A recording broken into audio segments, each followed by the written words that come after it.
What is going on, y'all? Today I'm working on my 1997 F350 7.3 Power Stroke, and the cooling system blows white smoke. And what has happened is underneath these valve covers, the injector cups are leaking coolant past them. And how I know that is, or how you figure that out, is you take your cap off and you smell the interior here of your coolant bottle, and if it smells like diesel, you have coolant and water, or not coolant, but well, coolant and diesel mixing, which is not good for either the engine or the cooling system. So today I'm going to be fixing that on both banks. Bank 1 is here, bank 2 is over there underneath the air intake, which is the driver's side, which y'all are probably going to say, no, that's bank 1, that's driver's side. No. On these 7.3s, bank 1 is passenger, bank 2 is driver. And this is before they put a intercooler in here. So this is a OBS 7.3. Okay, so today I'm unboxing the injector cups from Riff Diesel. I also went ahead and got 8 new crush washers for the injectors. Don't know if they need to be done or not. I figured they're single-use crush washers, anyway, the copper crush washers. And I got the retaining compound, which is green Loctite. I forget what the number of it is. So I'm going to set you up here on my little homemade tripod, so to speak. And we're going to unbox this thing. So I haven't opened this box. I've been slowly getting stuff in for it for like a month. Don't worry about the black tape. That's just private information I'd rather not have on the internet, or at least this part of the internet. So first thing, got a pin. Don't know how to use that before, but shove it in the truck. Never know if you need to pin your vehicle. Okay, there's the injector retaining cup compound, and do my best to hide that. I think it's Loctite 620 is what it's officially called. And then the 8 copper crush washers. So real quick, before I reveal too much more personal information, let me come over here and remove my stuff. I did not know they staple these to the invoice, which you do want to keep.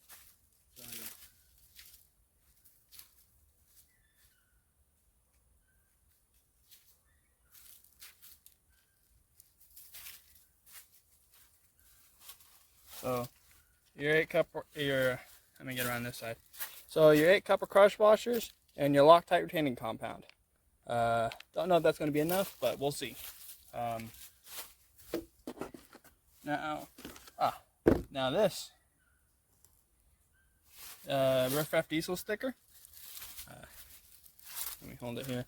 Riff Diesel sticker. So stick this somewhere on your vehicle, or wherever you want to stick them. This is the injector cups, 94 to 03, so for the 7.3 Power Stroke. Anything else in here? Nope. Okay. Now I originally thought about opening this box from the bottom, but then I went, I don't know how packed this is, so I didn't want to damage anything, and I knew that the top would be better suited, so to speak.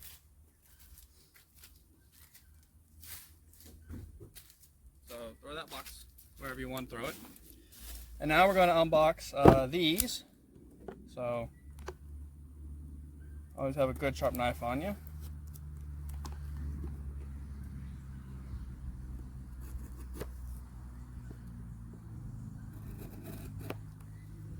And this is the only sharp knife I have. And my stick plastic, I'm used to the thinner, smaller plastic. You know what? Let's do it this way. Even though that side's already cut itself.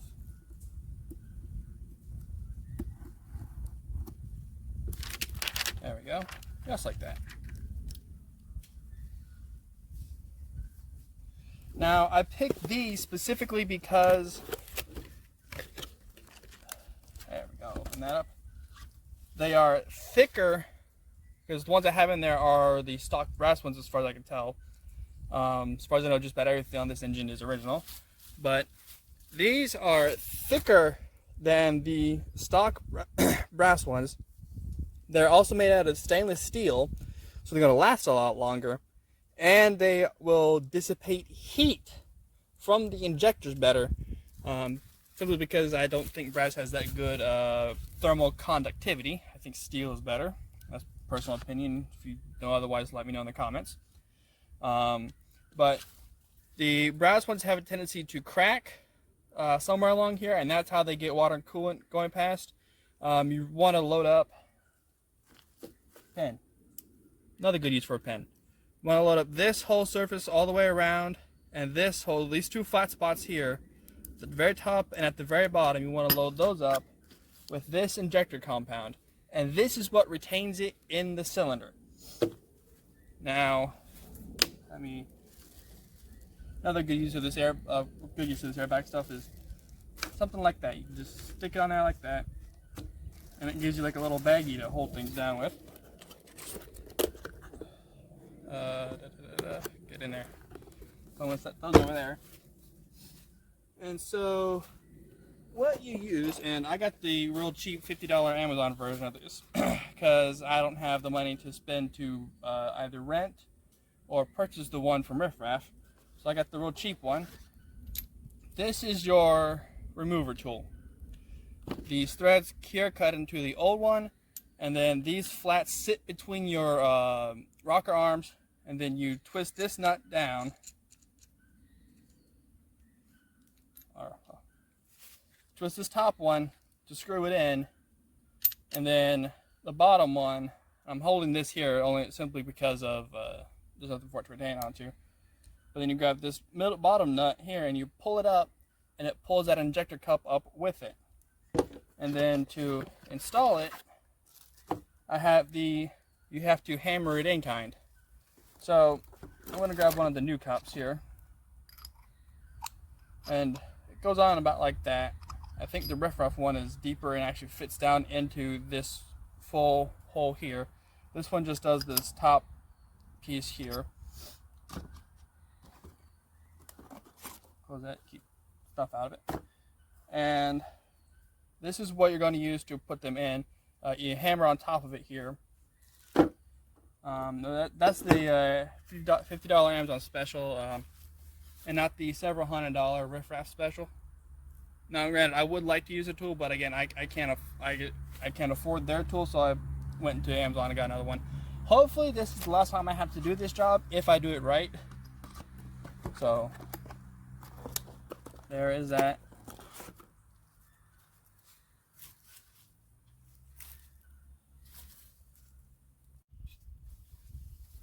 Okay, so I'm going to show you how to do the first cylinder. I'm only putting the oil cap because I have no idea where first cylinder is. First thing I'm going to do is disconnect both of these. I don't know if you can see it on the secondary one, but both of these valve cover harness pieces. And then you will need a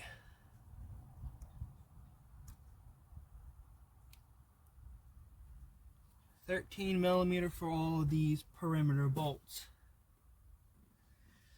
I think the dipstick tube also has to come off. I do not know.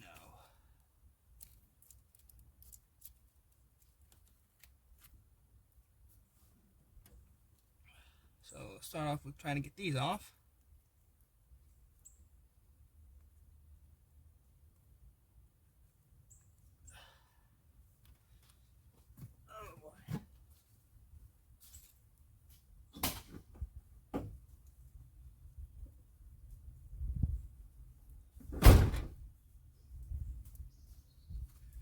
Well, let's supposed to grab a pocket screwdriver.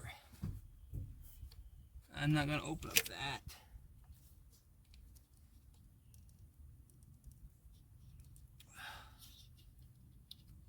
Now, I'm not trying to break anything on here. Let's push down, push up. Now the main reason I want to disconnect this wiring harness from the valve covers is the valve cover controls both the globe plug, or the wiring for the globe plugs, and the injectors.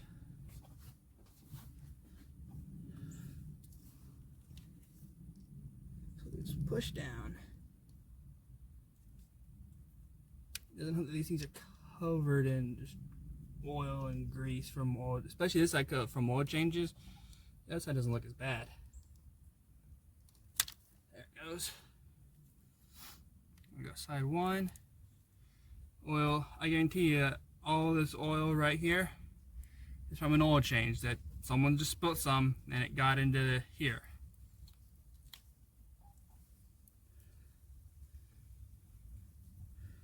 I guarantee you that's where all that oil comes from. Now this tube is my manifold air absolute pressure, my map sensor. So I'll do the same thing over here. Push down, screwdriver in, and wiggle it out. Don't want to damage the map sensor hose.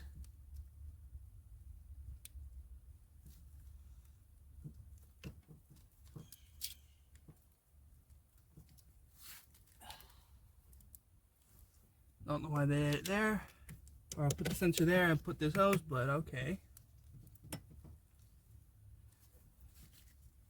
Now my receiver dryer.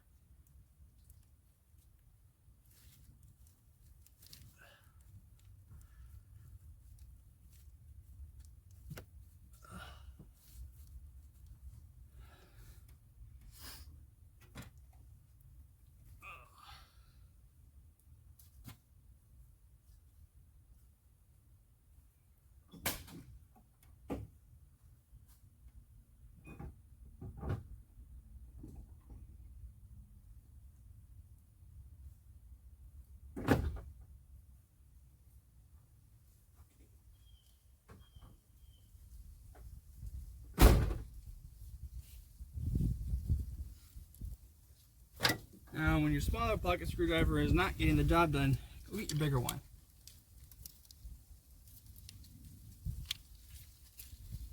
There it goes.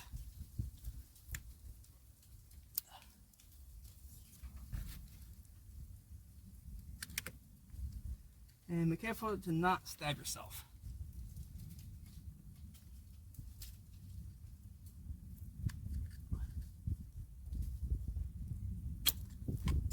That's both of those valve covers unplugged. And now we can get to the valve cover bolts.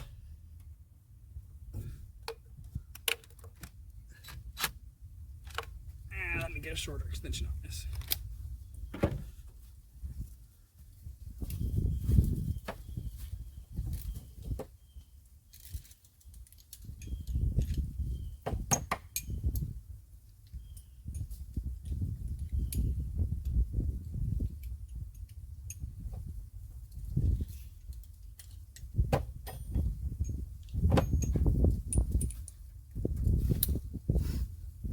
I know you're probably supposed to break these loose by hand, but I do not have time nor patience for that. Okay. Then locate yourself a parts tray. I'm just using a 70-ish plus year old bottom piece of an ice tray from like the 50s, not the 60s. It's just the bottom piece of it. It's not where the actual like ice was at.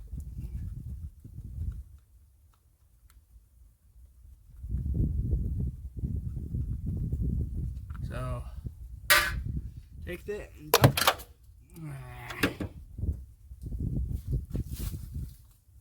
The thing is, it hit the ground.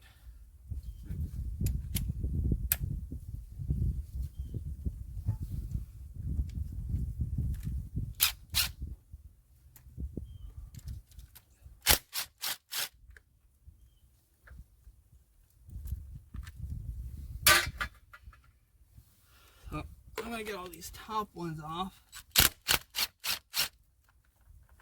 Give me back my socket.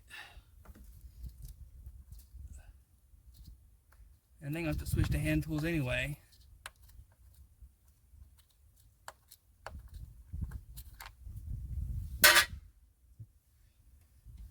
Longer extension.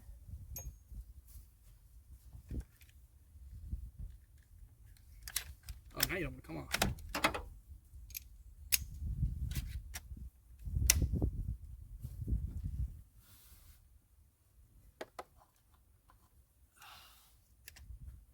Yep, definitely hand tools now, especially for those bottom ones.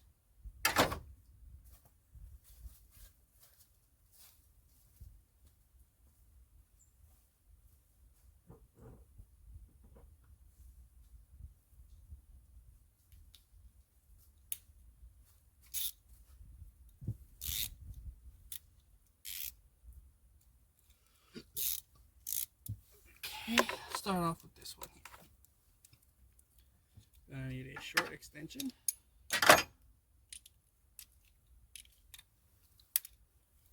So these are, what size brass socket is this? 13. I don't know if I've said that already.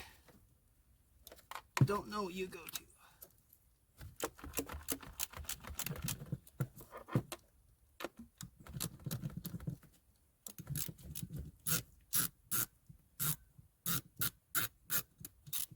This is where impacts come in real handy.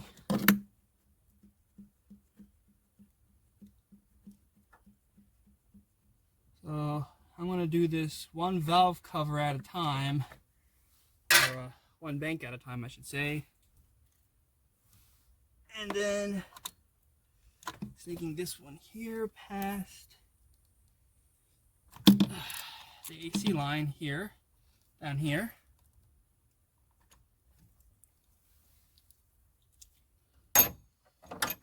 Get the extensions together.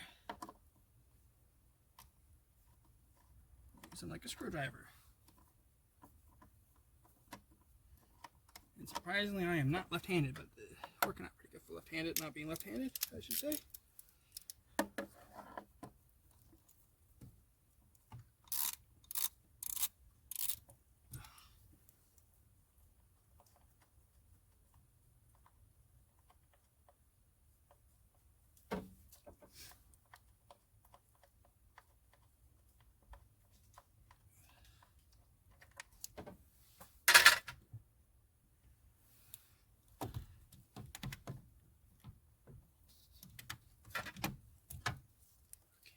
Coolant line. I think this is my upper heater core hose, the inside, and I think this is the outside. I don't know, but I'm trying to deal with it right here.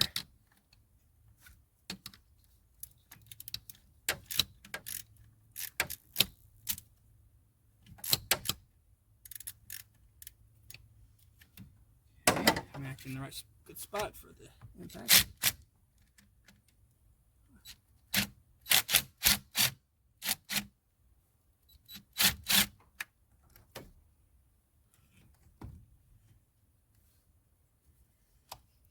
Okay, bolt right here, just below the alternator.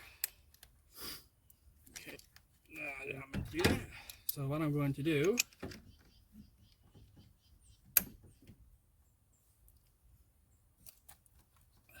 is wiggle this onto the bolt like that, and then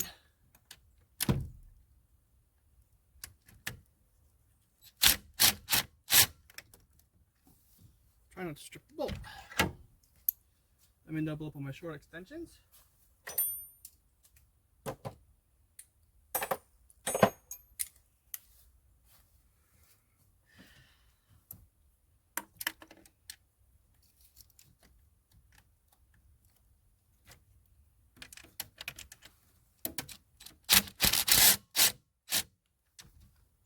please don't be stripped.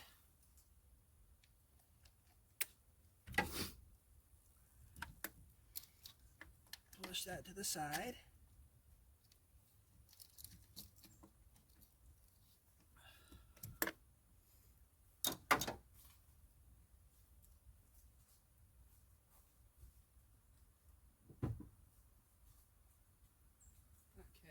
try something different here, because I'm fighting with both this and I believe that's the ignition wire right here, I believe. Yeah, that's ignition wire, or at least power from the battery to the starter.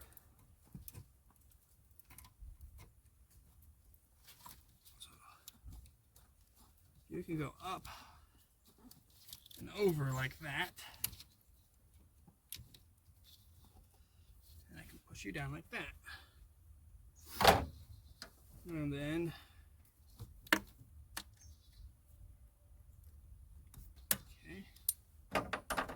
singular extension.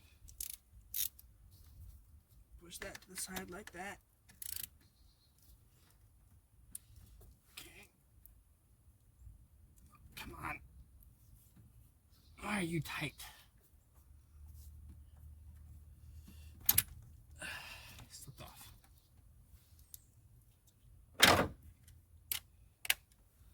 Okay.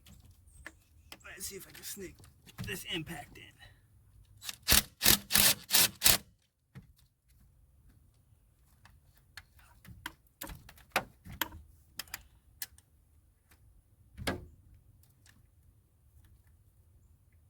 I'm gonna go see if I can find a swivel. Okay, swivel acquired. Let's see if this makes it a lot easier. I actually got it on wrong. Swivel needs to be on the socket, not on the extension.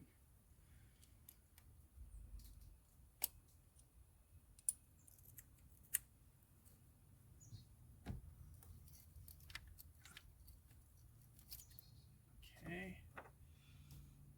I've seen that longer. 3/8 extension.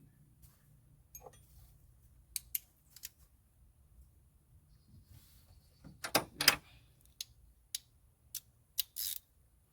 Let's manually do this one, or at least try to.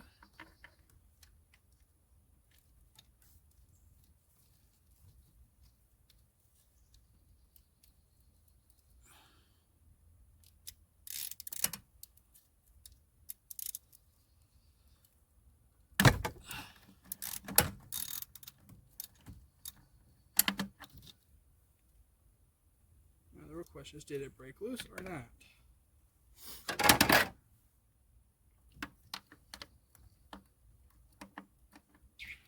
Did it just slip off? Ah, it broke loose.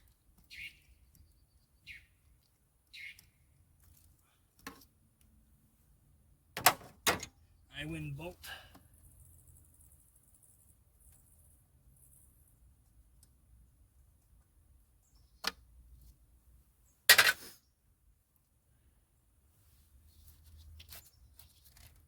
That's the on top one on this side.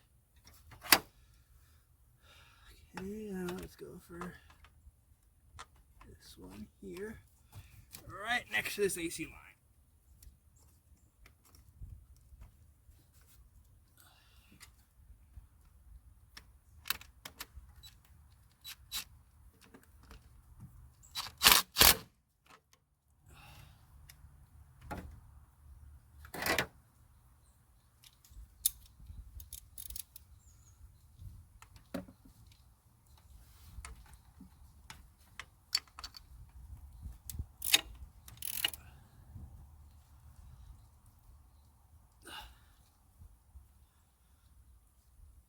Oh, come on.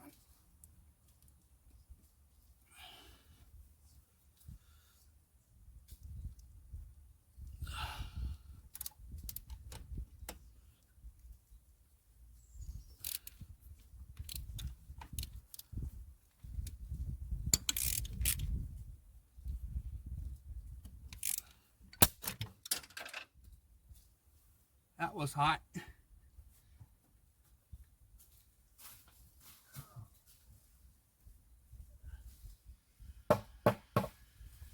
That was the hot side of the glow plug relay, or circuit.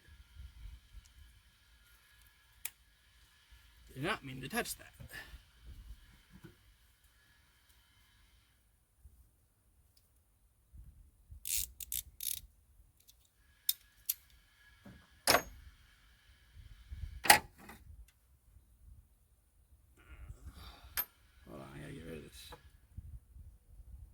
he's gone for now.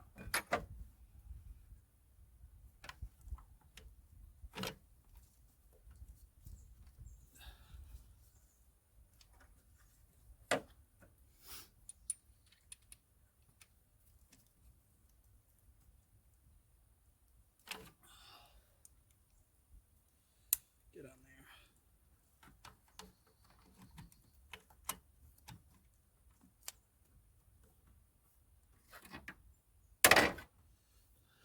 Actually, you know, I got another straight wrench that I could be using. That is a rubber gripping handle.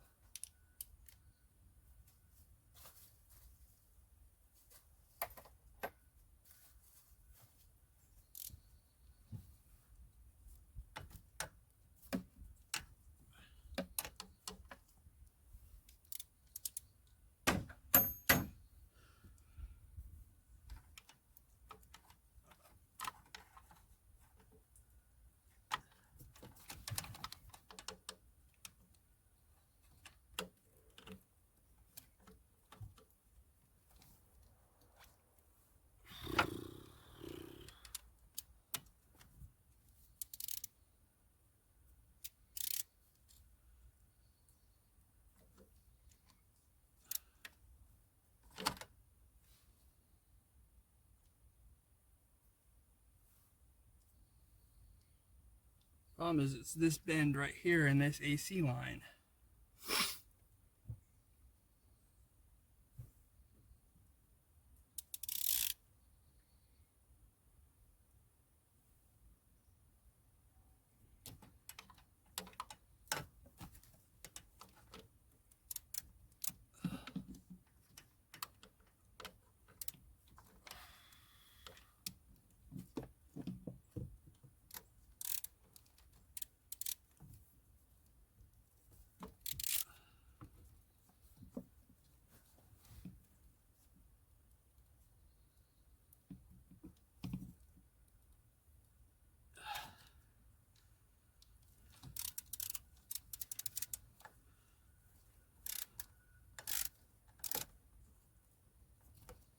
If I grab here, can I?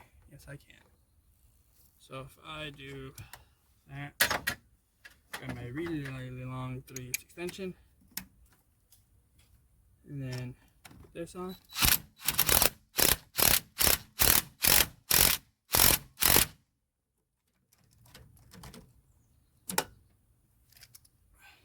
Okay. And then get back my socket. And then let's see if I can get this out by hand. Actually, let me feel around them. Yep, it's coming out. Good.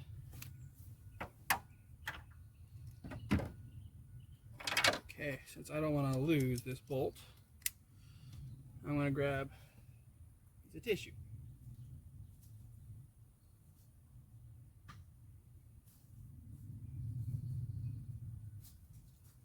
Now you can use tissue, pretty much anything small and thin like this.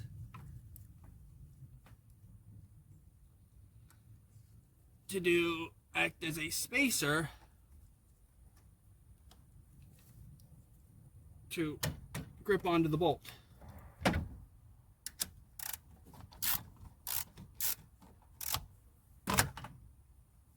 The question is, it tore the tissue.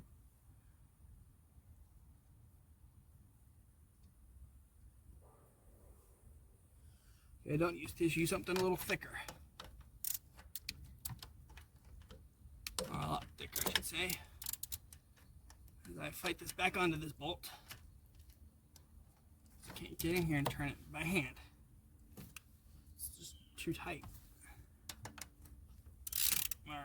I don't have the muscle strength for this position of turning.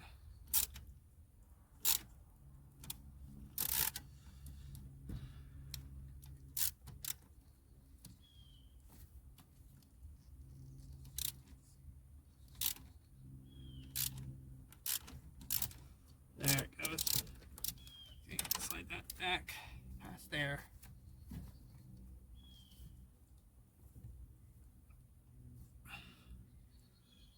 Oh, it's a nut, that's why.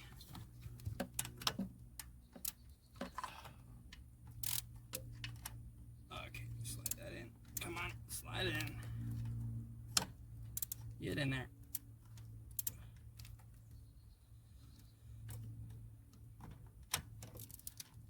That was a bolt, no, it's a nut. It's a stud.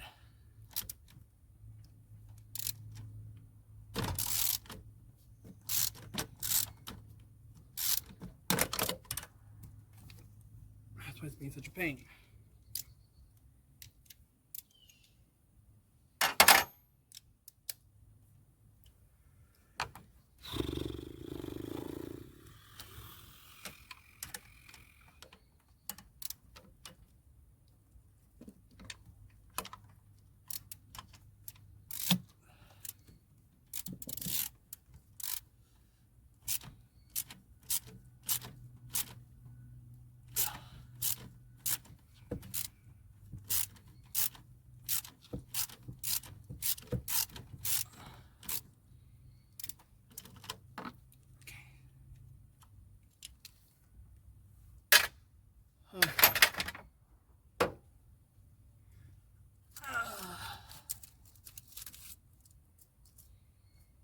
That other one also appears to be a stud as well.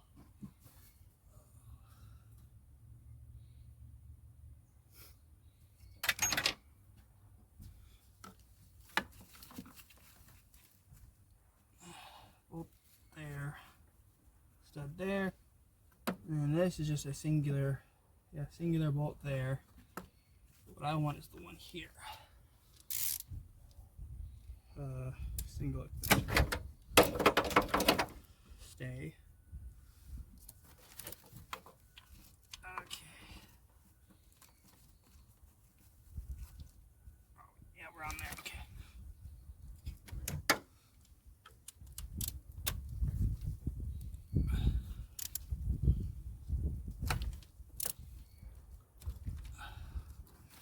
Okay, now back on there. Ow. Just pinch myself on the swivel.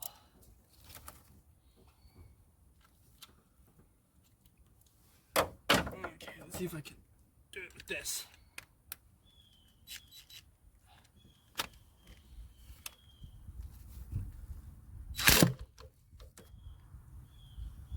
Guess not. Even with controlling the torque, it's too much.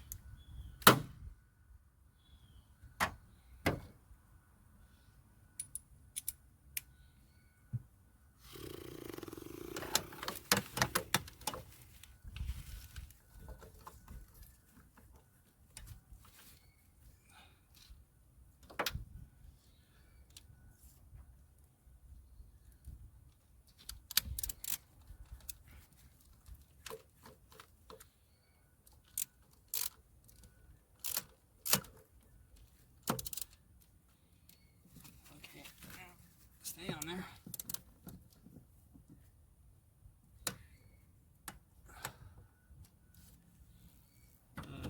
Long. That in. Not that. Power tool.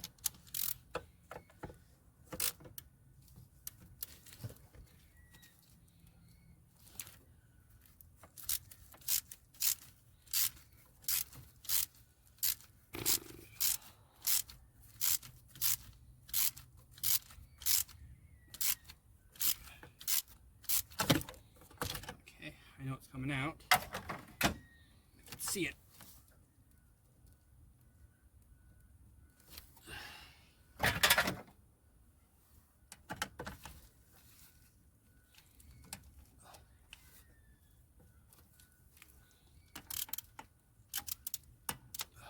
There it goes. Come on. There. Oh, come on. You're on there.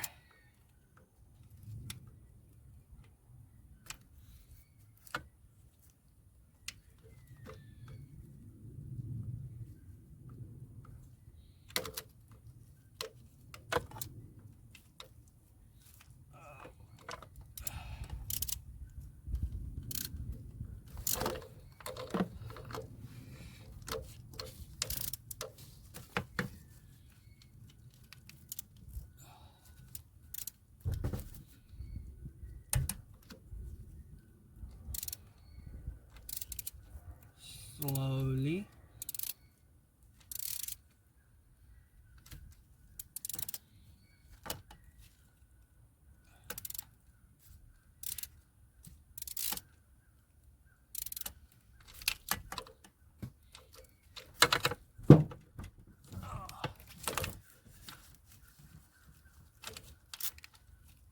Yeah, this side would have been easier. There's not as much of the air box over there or junk in the way to get this done.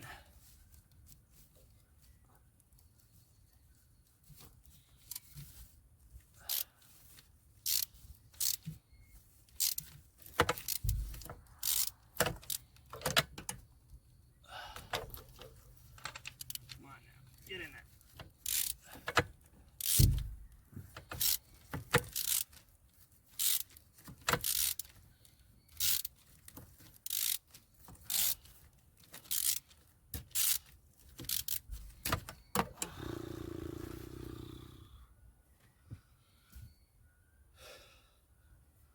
Okay. I know this is not the hardest bowl. I know there's like 3 more. There's 2 more. There's 1 more back here, and then there's 1 back off in the corner over there. I don't even know if what I'm doing is showing up on camera. Yeah, what I'm doing is not showing up on camera. But I can't see, I can only feel. Oh well, I can kind of see, but it's mostly feel. Don't really. Like I have, like, the weird contraption I currently am using has like no space to be in here. Like, I've got my hand down here just to make sure this nut does not fall onto the ground.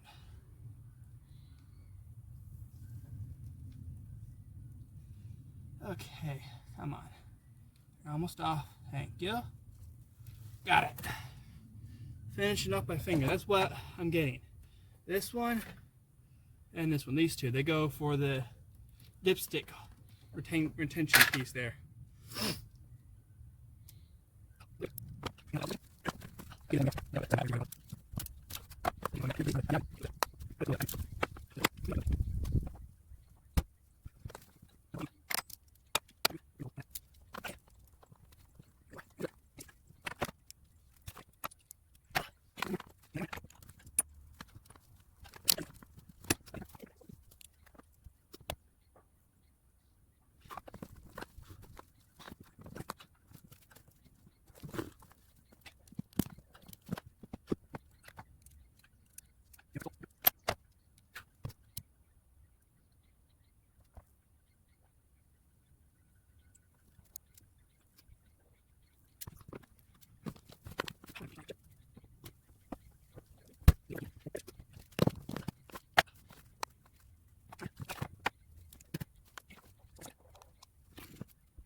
I got the stubborn bolt. That guy. To go from underneath, it's a lot easier. Okay, after that, I'm gonna take a break and get me something to drink. Okay, now that all the valve cover nuts and bolts are out, it should look like this. That should be your mount. I felt around, didn't see any, or not see, but feel any more. Now let's crack this sucker loose.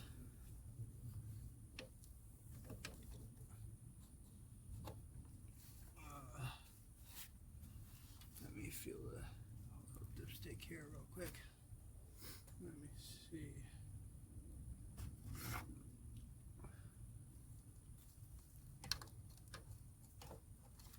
I figured that was a 10.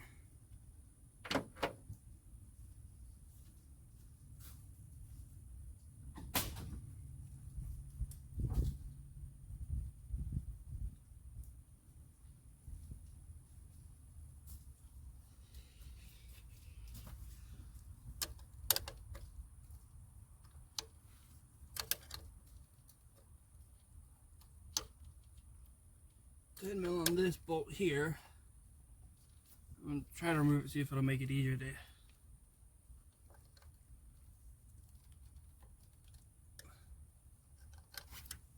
I'm going to go for a socket instead of a wrench.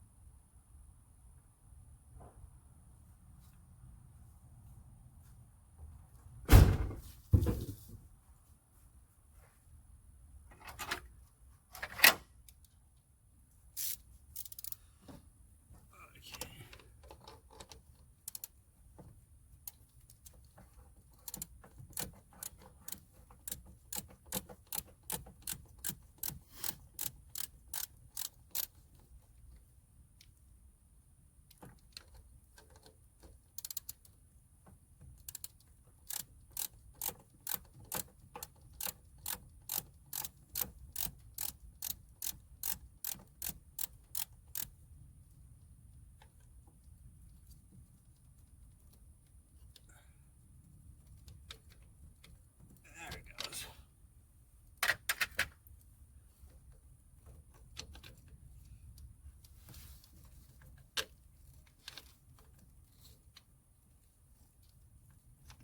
Okay.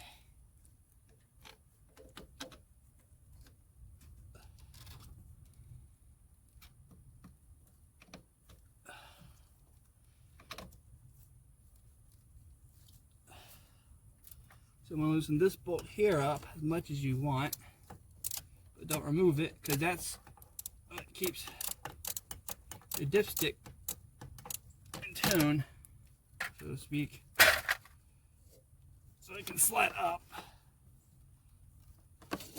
Just remove that. Remember this tissue I used here earlier.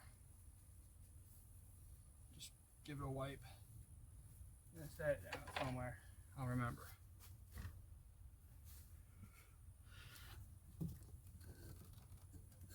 There we go. Remove this. And then contemplate spraying it down with a bunch of brake clean. Okay. So I know what's holding it on. It's those two studs right here for that bracket.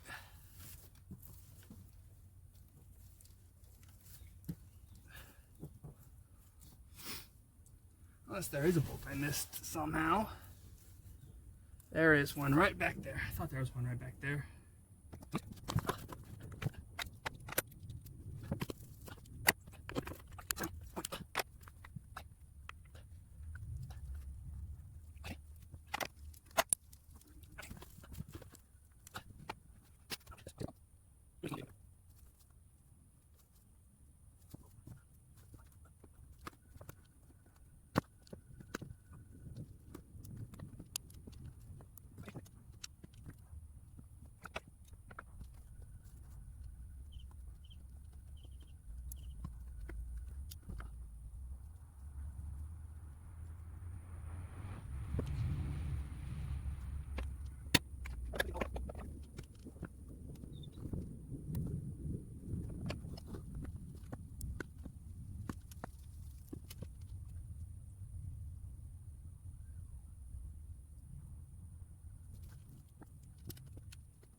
Okay, that is the last bolt. Top tip, grab all those bolts from the bottom if you can. Say once you get past this first one for the dipstick tube, just grab them all from the bottom.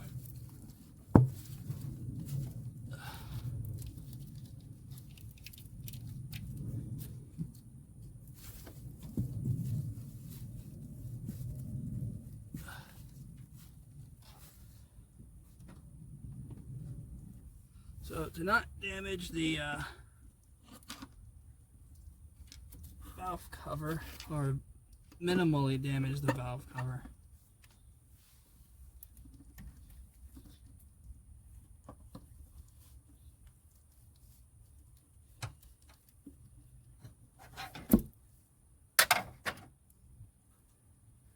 because these are reusable.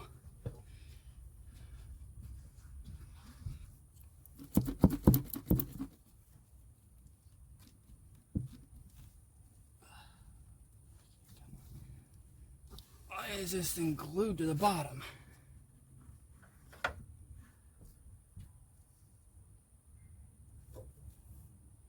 Oh, that would explain. They put 2 more nuts on there.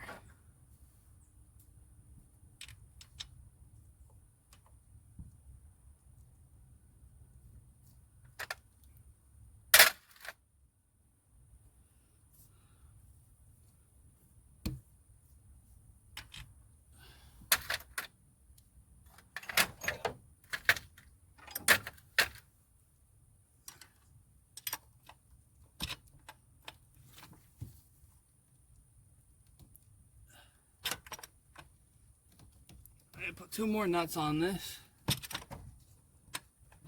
where the one would have done just fine. So, on this dipstick stud, there are 2 other 13 mil nuts on it.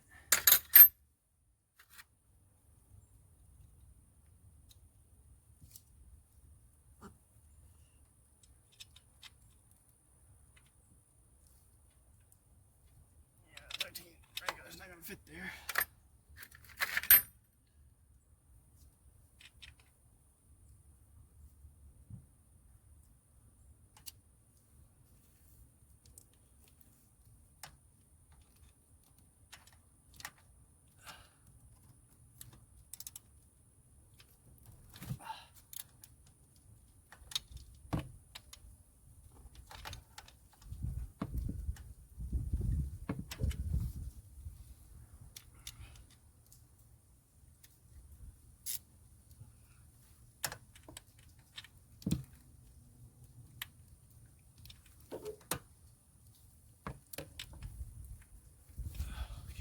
That way.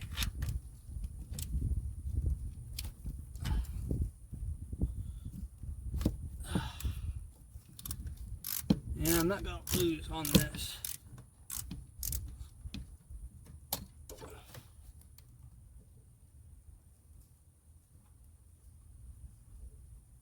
It's a stud sort of thing.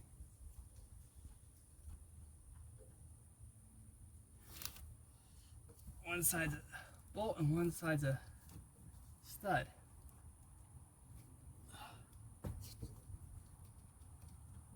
My arm is getting tired. And it's one of these where one side is your standard bolt and the other side is for accessories, where they made it a stud. Now for the fun one.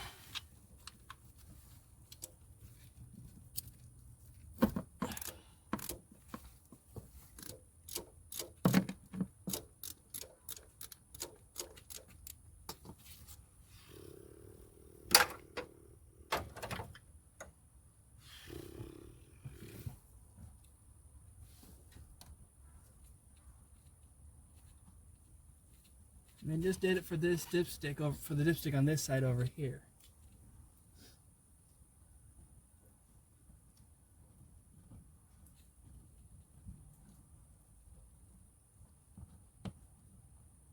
You dare fall.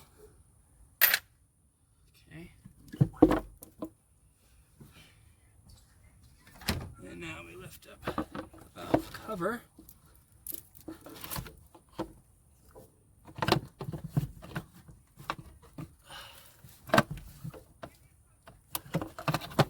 Come on out of there.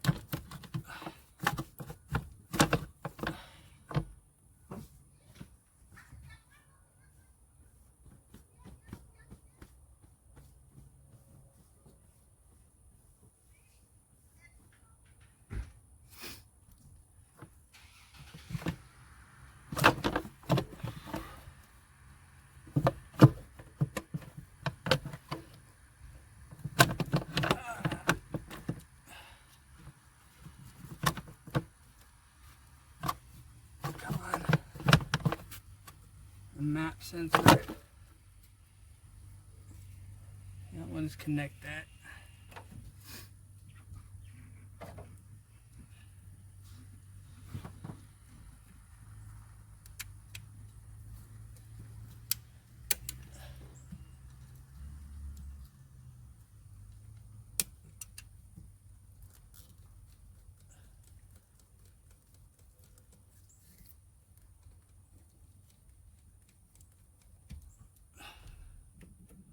So don't damage that.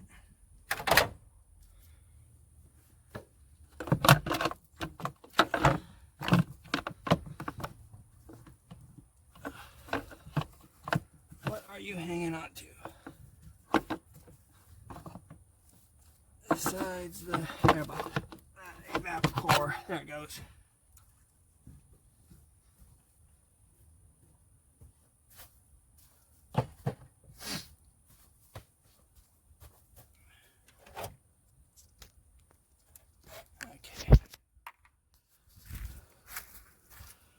So that is what it looks like on the inside of your valve cover. This is cylinder one here. I was about right when I guessed. About there is where I should have pointed, or where I pointed. About here is where it is. About there. So valve cover is disconnected entirely, or valve cover gasket I should say. I am not removing the gasket. I'm just going to unplug the injector. Then I got I think a 10 mil down here, and then I don't know what there.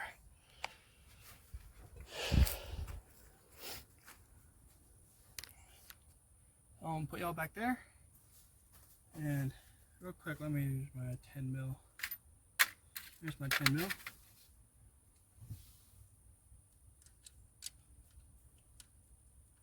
That is not a 10 mil.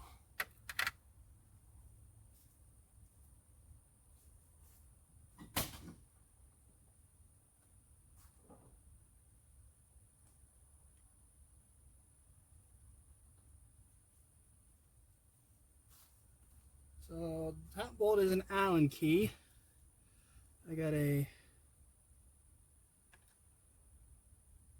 1/4 inch Allen. That is too big.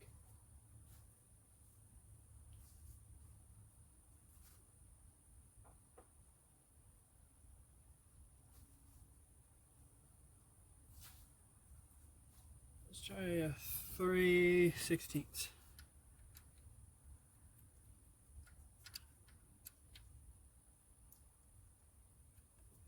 Seems a little big.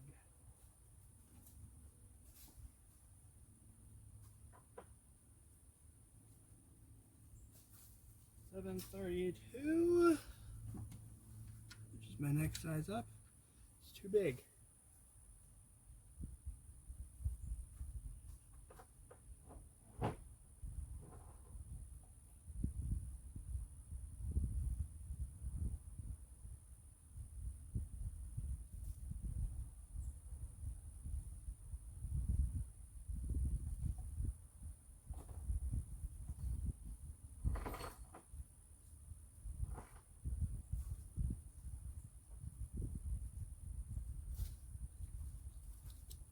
So let's try SA Allen keys, like these. Nope.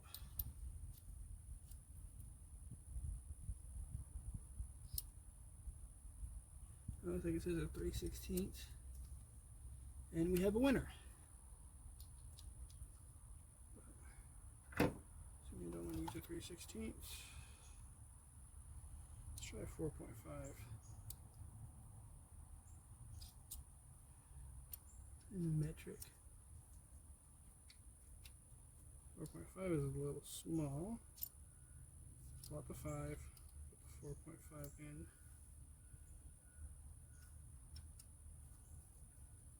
5 is too big, so weird American size it is. And I think this is an 8. Bottom one is an 8.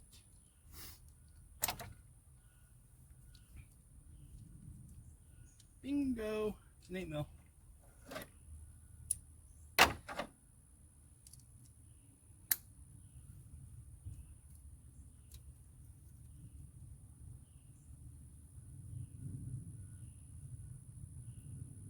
There you are.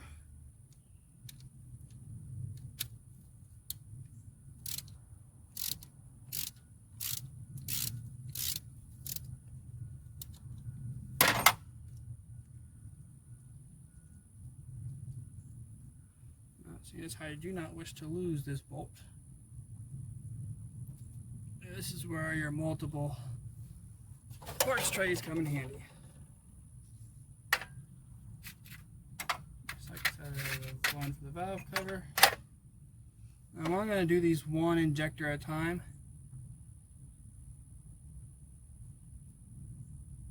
So I don't put the injectors in back in wrong.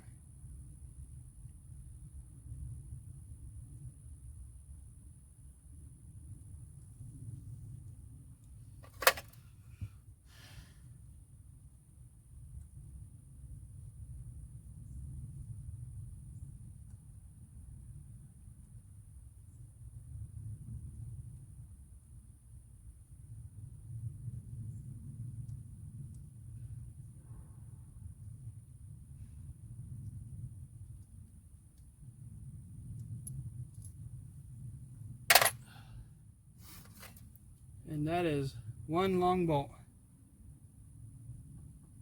One long bolt. Now under the Allen key.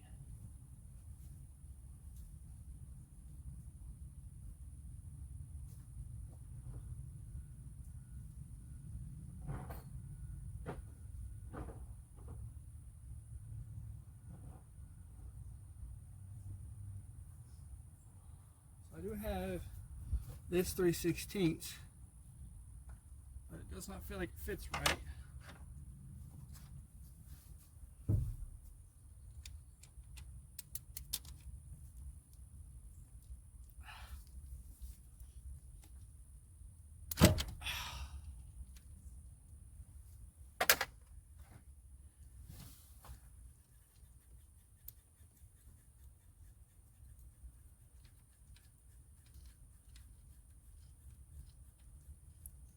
I don't know if I'm supposed to remove this bolt or not. I am anyway. I believe it's part of the retention mechanism of the injector. Another long bolt.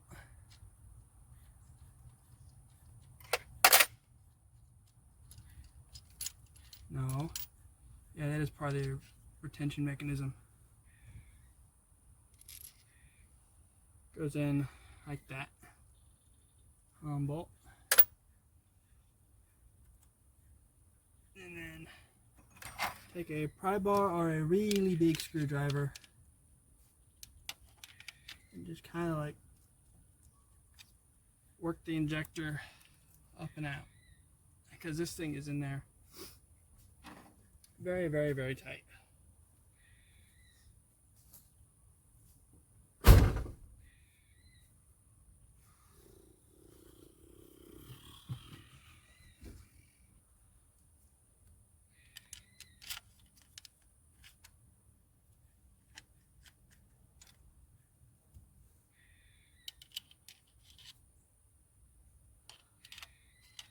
You just want to work this injector up and out.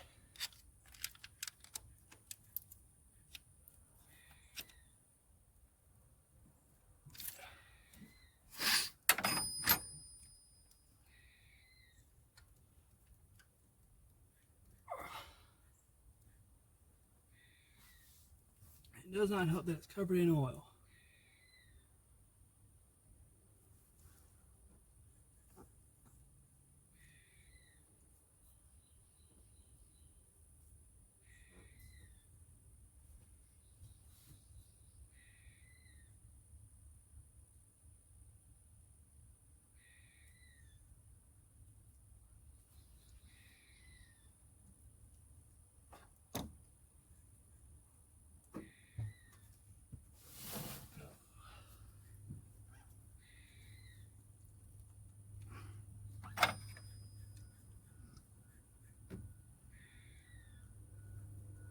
You have to be careful, especially on this side, because of this glow plug relay.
I just had to pick the hard side. Well, both sides are hard.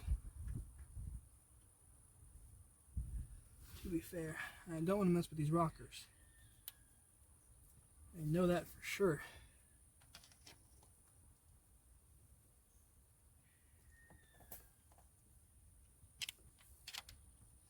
I think I'm pushing on the nose retention piece. I believe it's part of the injector. How much I don't know off the top of my head.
probably should not be pushing up against this valve cover harness.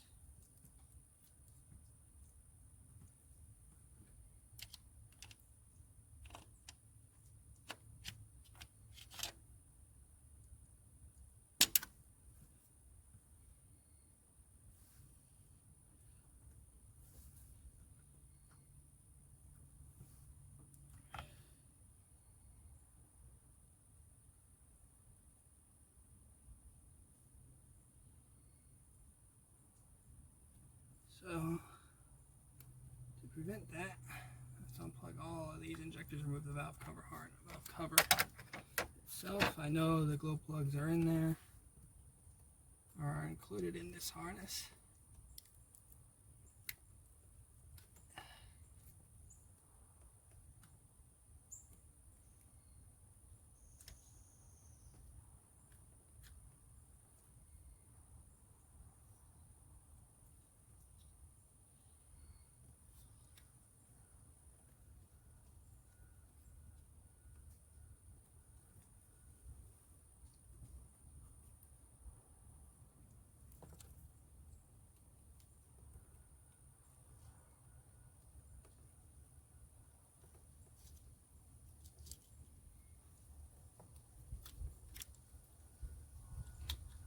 This thing's coming off, looks like no silicone, at least from what I can see.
Okay, I figured to get these glow plugs removed and I'll be back.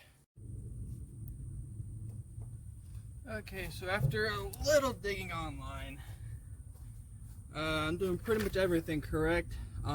Simply just need to remove the glow plug line, which you just grab. I don't know if it shows up on camera, but there's a big knob up here. Grab with a pair of needle nose pliers, you just pull up on it. Very gentle. Do not grab the individual wire, or you will be replacing the whole valve cover gasket. Which you might want to do anyway, depending on how old your valve cover gasket is. I have no idea if this one's damaged because it's in a bad spot.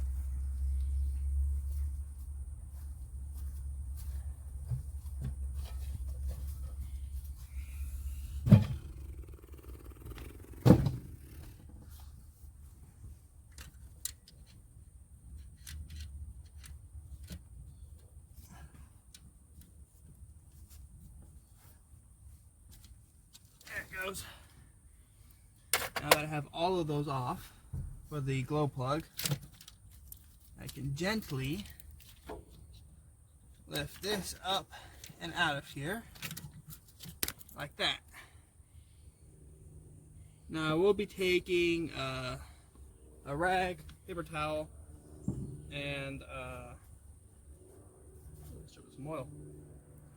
Now we'll be taking a paper towel or rag and some brake clean and putting the brake clean on there and cleaning all the mating surfaces for both the valve cover, the head, and the gasket. So I'm cleaning all that.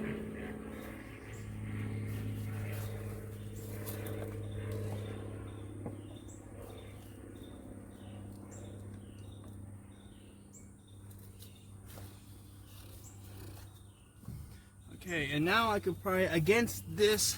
I want to pry right here between this plate here and the block piece of this head, and essentially I want to pry up here, and I want to take this, shove it here,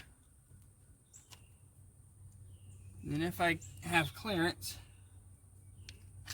which I don't, I want to push back on it. So I'm going to find something where I can get a little more clearance.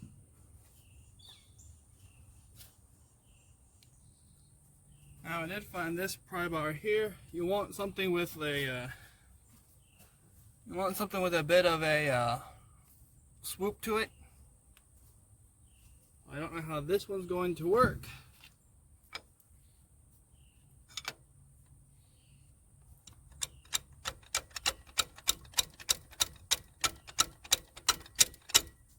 And then test it. Another question is, am I getting underneath?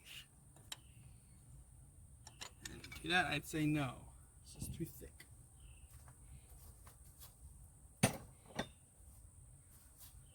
I'm going back to the screwdriver, but I am manufacturing something else. I'm putting an extension down.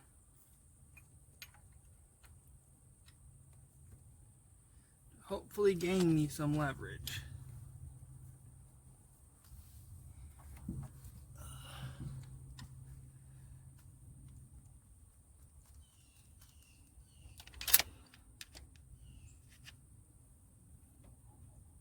Because I am leveraging on the right part. Don't know how well it shows up on camera. Oh. Nope.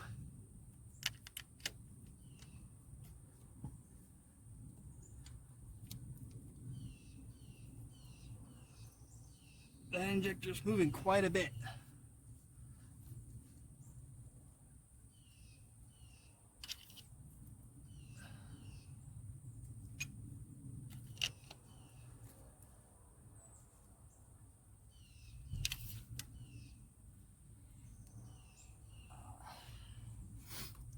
Now I'm about to go get some pry bars.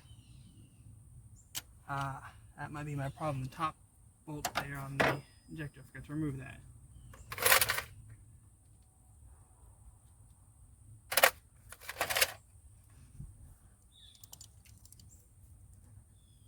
It's an 8mm.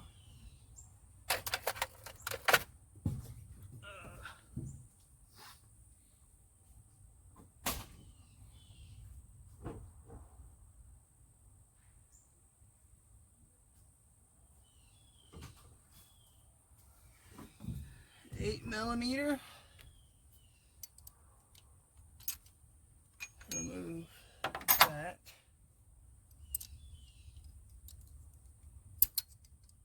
So the secondary bolt here I did not have to remove. Well, actually no. To get to that bolt there I did have to remove it.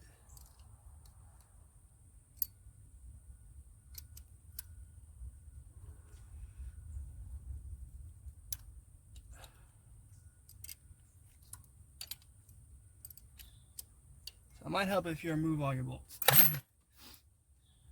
Forgot about this top one.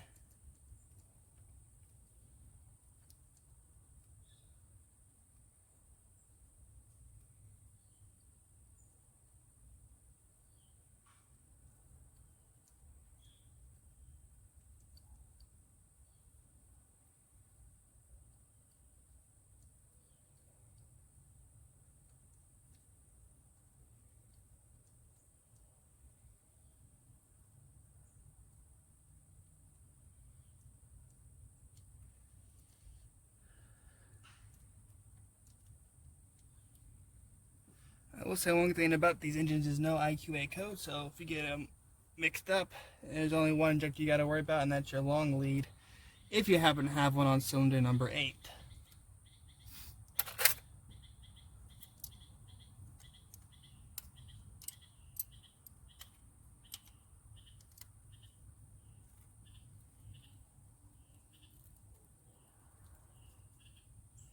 Which, if you're all looking on cameras, from the camera is technically behind you.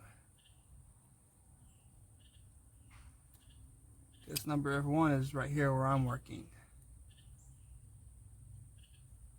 So it's kind of sort of behind you.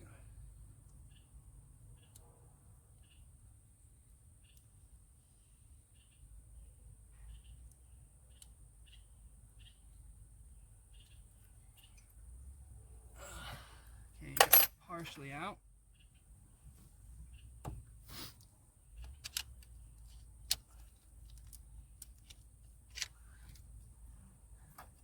There you are.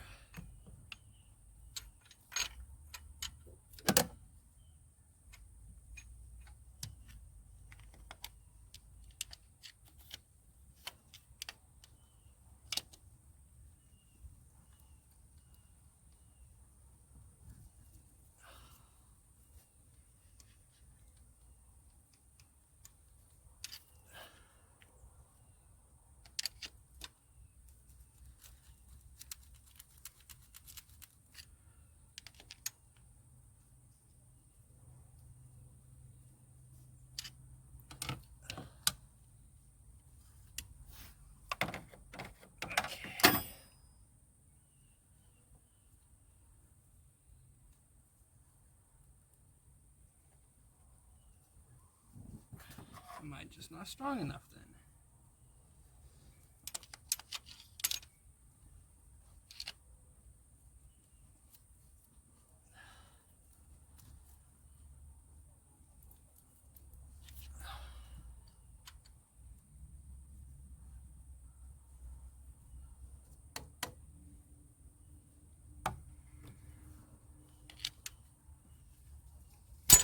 There it goes. Now, good thing I left this bolt in here, because what I was trying to do was use the bolt to essentially stop the injector from flying out. Because I could pull it down.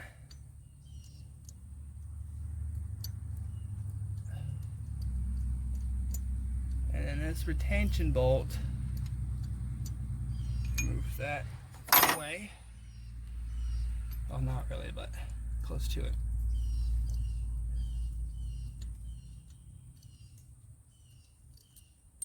And there's that last bolt, which I'm going to pull out with the injector.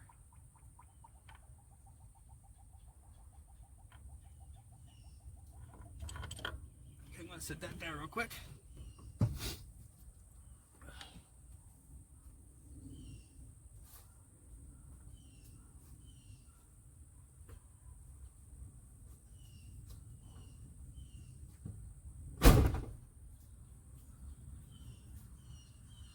Now, all that little air bubble type sounding, popping sound you just heard is fine.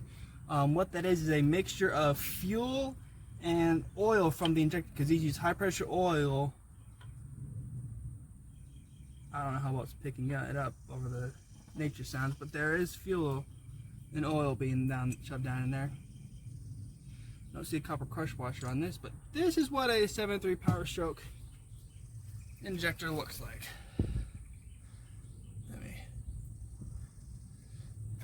This thing is heavy and huge. I have no idea how well it's being picked up, but there's still oil and fuel being shoved down into the cylinder. Then into the parts tray. So, if you can, grab a mechanic's towel, put your injector on it, and store it somewhere safe.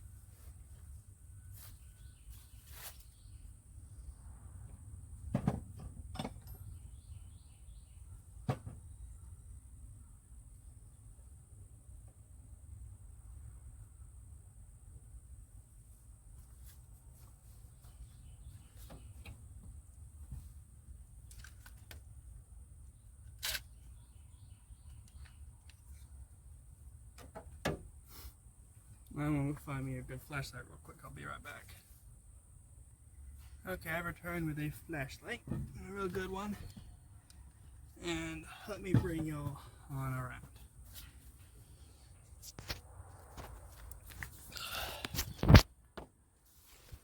So that's the, trying to get the light positioned correctly. Let me turn you this way. That is the inside of your injector bore. And you can see way down in there, there is a cup.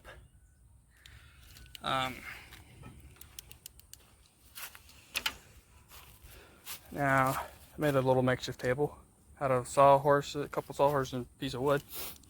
And this is what I did the beginning of the video on. This is your injector. Huge and long. Now, I've been grabbing this one all day, so this is just a test fit. So, stand on that end. I'm reusing my injector because they're still good. And the injector only goes, or cup goes only to about there, but I don't know if it will clamp on anymore. And don't worry, I will be cleaning this off before I put the sealant on it. Cover that up for now. But that is what I need to clean out, that injector cup down there.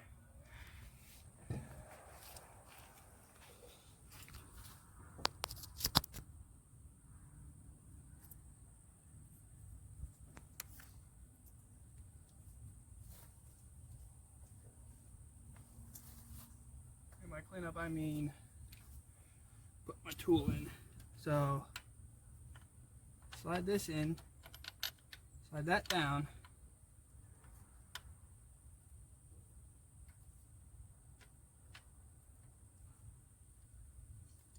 and slide this here down,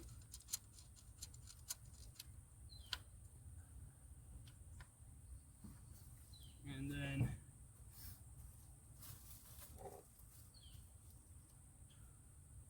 grab a 12.12 millimeter, 12 pointed socket, a 12 millimeter in size, and then tighten this down.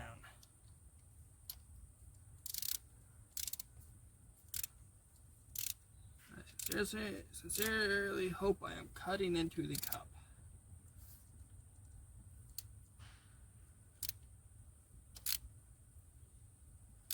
Cut into the head, that is not good.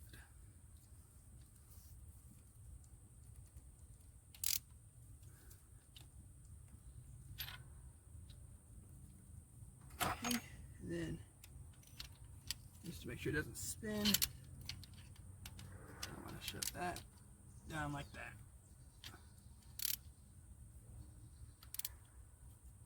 Okay, and then next I have a 1/2 inch extension into a 1/2 inch to 3/8 reducer into a deep 13/16. Hopefully this is spinning the right direction.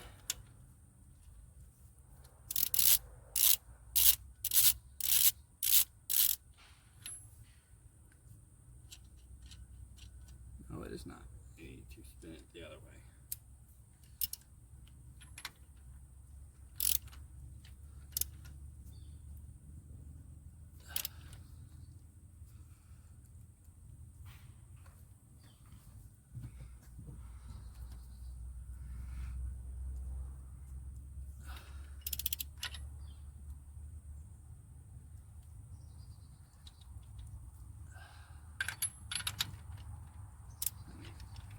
Loosen this up that real quick.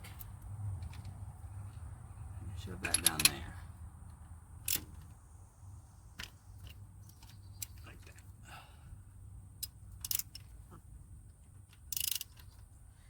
So I now have more clamping force that way.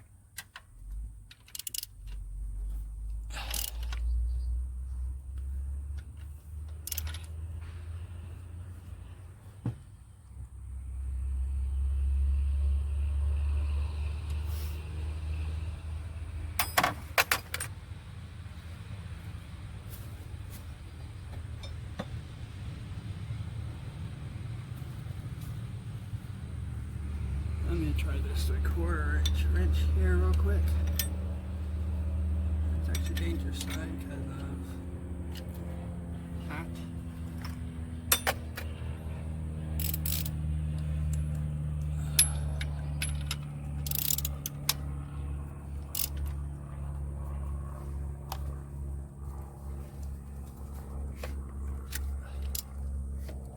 That feels like success.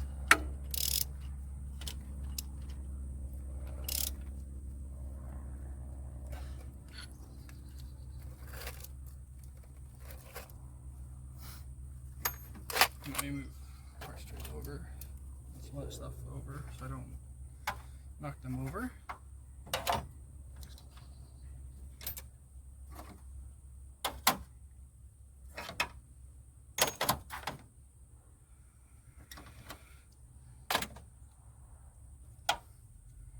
I don't want to use the impact on this and mess something up.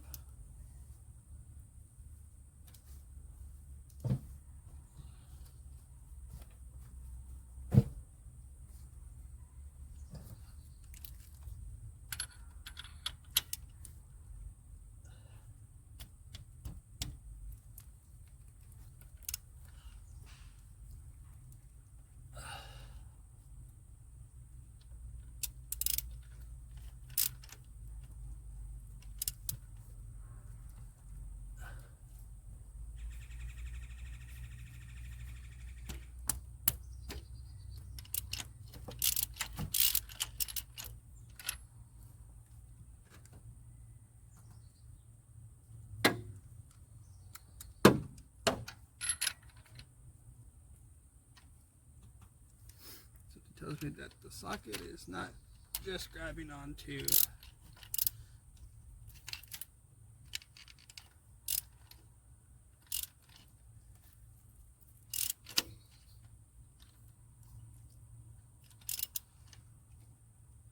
my big nut down there.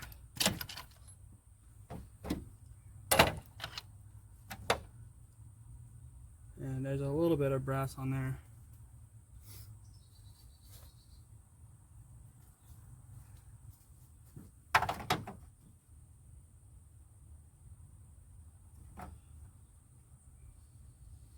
You're all the way down.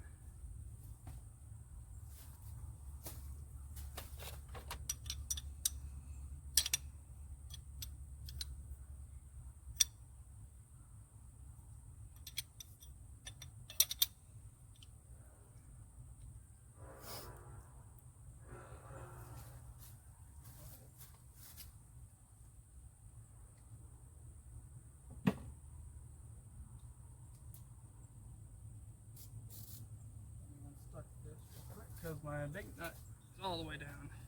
I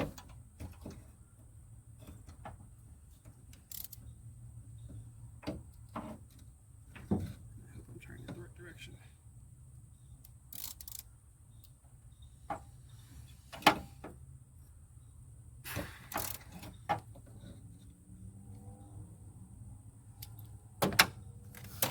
Impact time.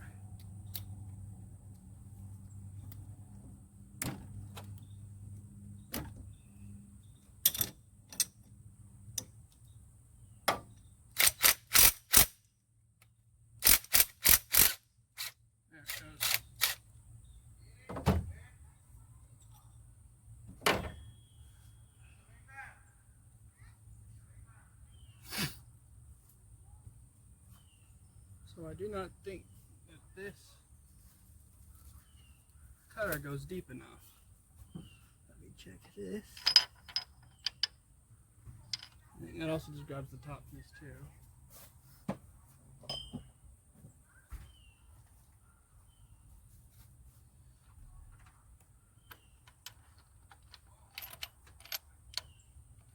Oh, wonder. I'm supposed to turn it that way and put the bolts in. Where are my 8 mils? There's my 8 mils.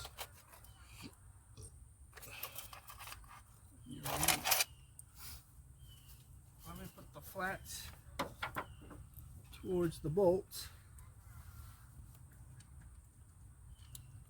At least I can thread them in.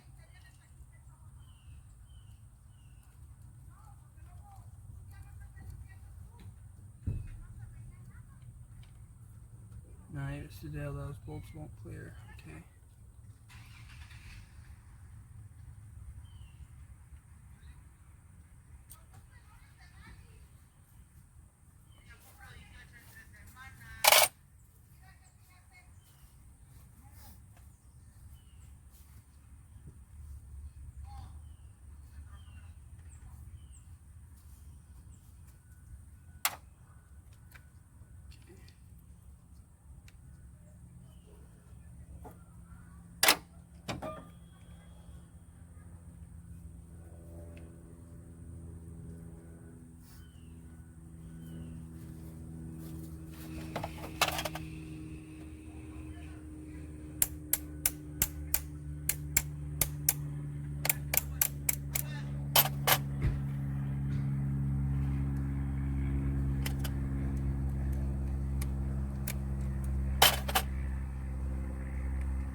Try this again.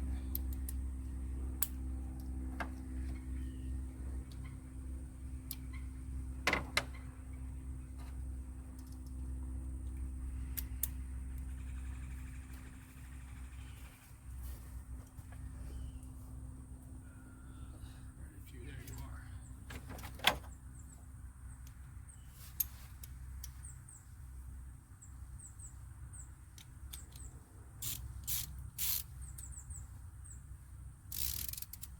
This way this time.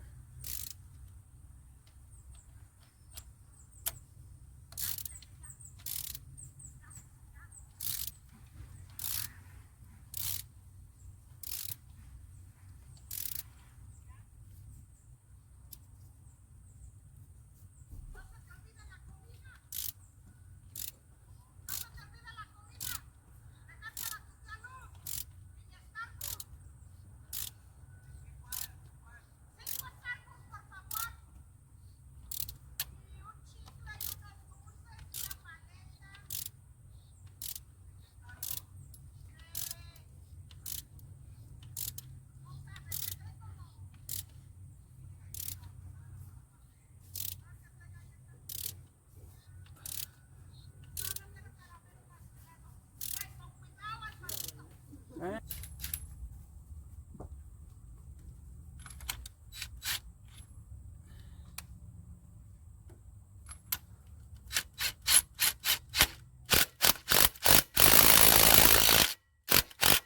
That sounds like success. Give me back my socket.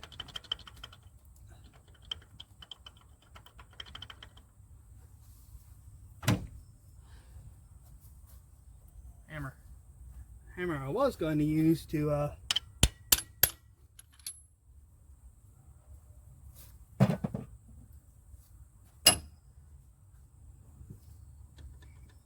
come on.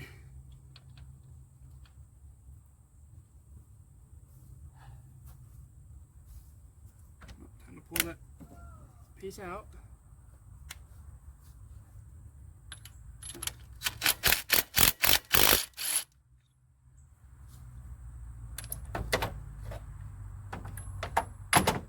Because that went down all the way.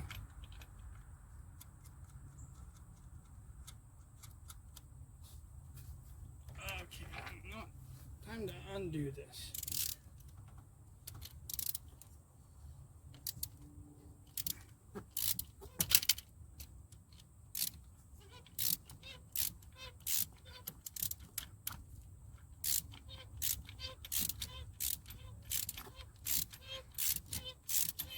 Something tells me I might be digging into the head and not the cup. Which, if that's the case, is not good. Speed this up.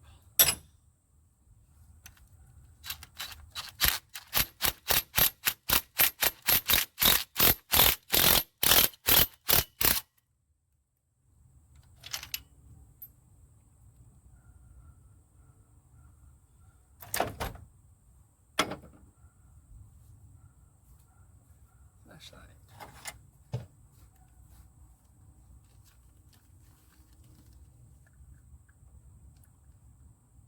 No, this cup just doesn't want to come out. Okay, see what's going on. So let me swing you all around.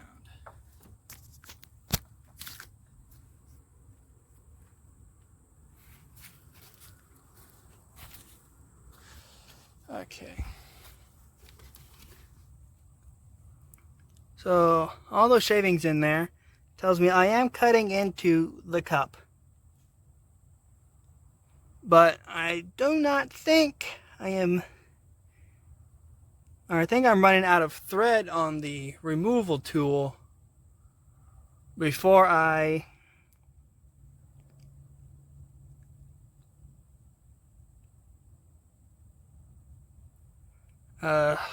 get anywhere with it. So I'm going to come back at this tomorrow, see if I can do something different with it. So that's all for, at least for today. But there's that. Okay, so I ended off about 12 days ago. I didn't mean to take this long between working on this. But when I ended, I put the valve cover back on. I put a bolt in here and then a bolt in down there. There and there. I put those two bolts in. Simply to keep the valve cover on and to keep any debris from getting in there. Not moisture because, well, valve cover gasket is still not on. The valve cover gasket is not on here. As you can tell, there's no plug right about here and right about here. You can't see that plug there or there where the power cord is.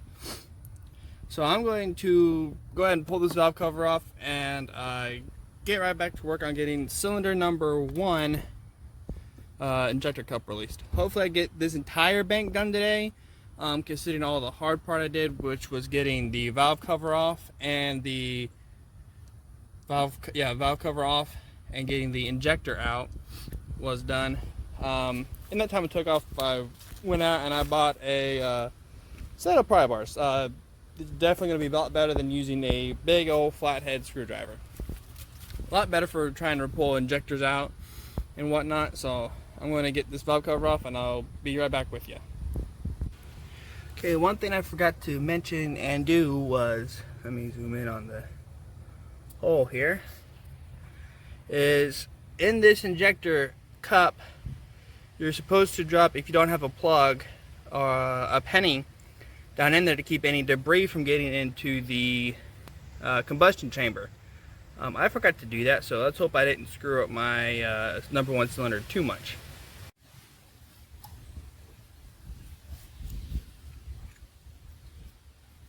Okay, now, so first things first, at least for me, is clean up this combustion, this cup. Get as much of this crud out of here as possible. I'm simply using a long pair of needle nose pliers to do so. Then I'm going to drop the penny down in there. I recommend using one that is already disgusting by nature, so to speak. Let's flash that in here so you can see a little better.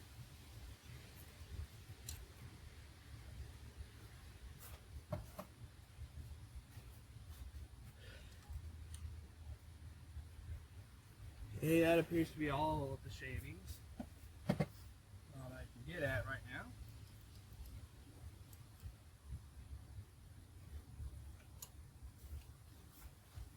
Let me see if I can get some.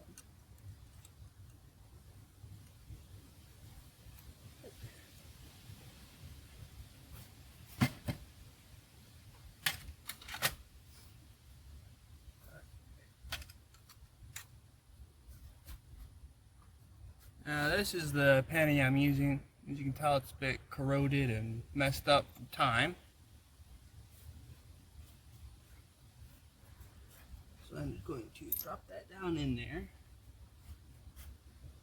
and use my pliers to center that in the bore.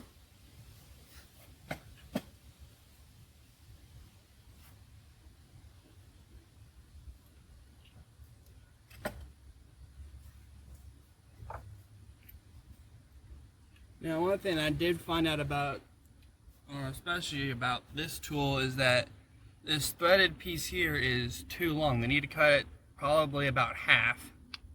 That would work a lot better for them. And then this part of the threaded piece where your nut is too short.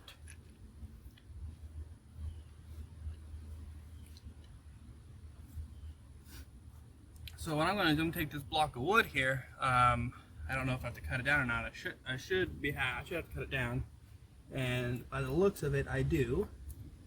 Because what I'm going to do is I'll put this underneath the big end here of this so that I can get this lifted up and off like that. Not that much because it's sitting across on the valve cover piece here, and use that as a brace to get this nut up higher so I can get more force pull on the up pull of the tool. If not, I have pry bars. I can just pull the wood out, wedge underneath this plate here, and just lift it up and out. So I'll be back when I got this piece of wood the size I need.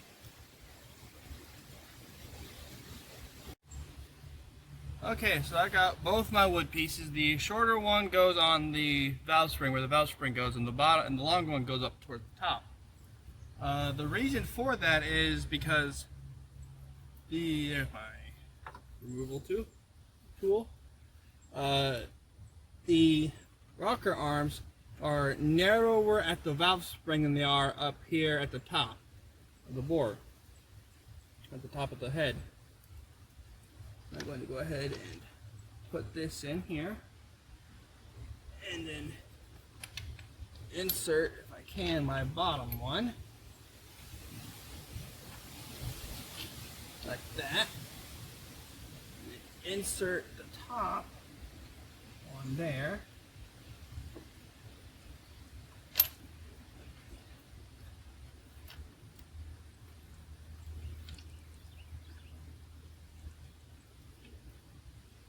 Let me narrow down the short one real quick.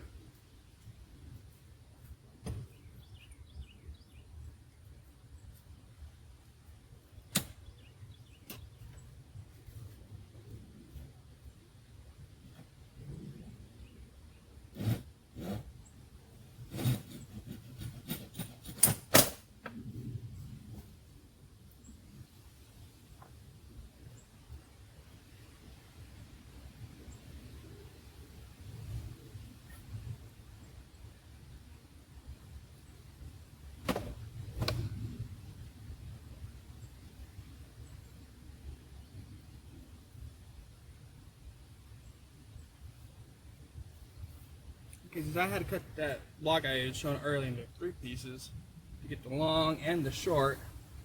I took the really short one I got from making the long one shorter, and I'm taking that and I'm making it my short piece.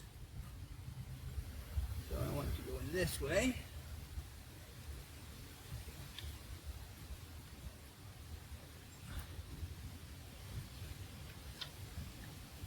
Okay. Tighten this down, finger tight so that these blocks don't move. It's there. And half inch. I don't know if half inch is 12. That was 12 mil.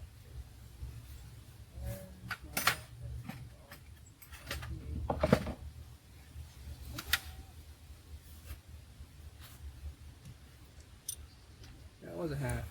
Okay.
feel it digging in, but I think I'm dug in so much into it that it's not getting a bite.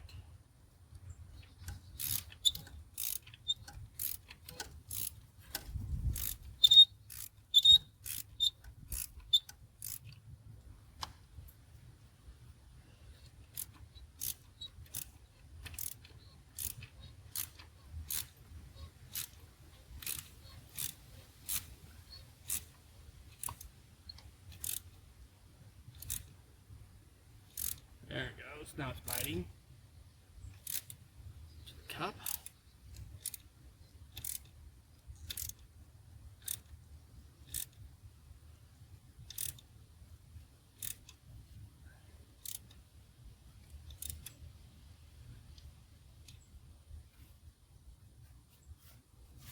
Okay. I'm going to do 12, 13. So.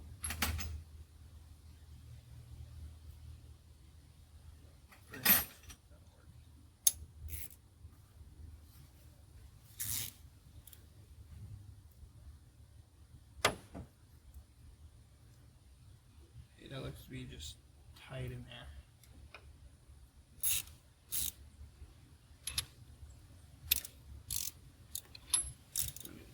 Extension on it.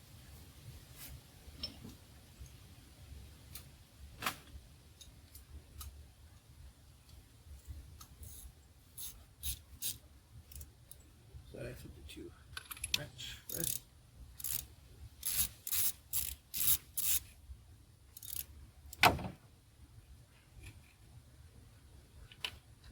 Up with that, and then I can slide this block here back underneath if I can. Like that, like that. And then while holding the two blocks in place,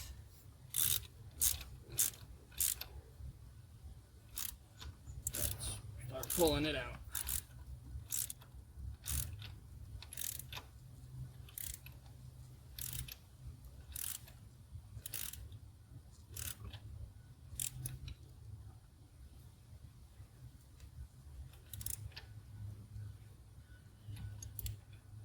Okay.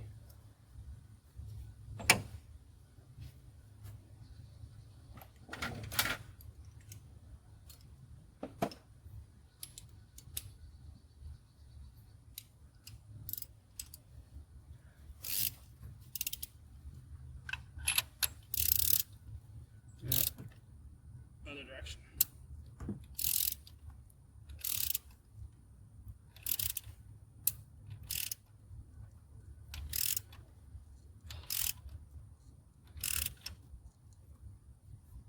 Now, I don't know how I'm going to do number 4 because that injector is pretty much right there up against that AC box, but I'll figure it out when I get to it.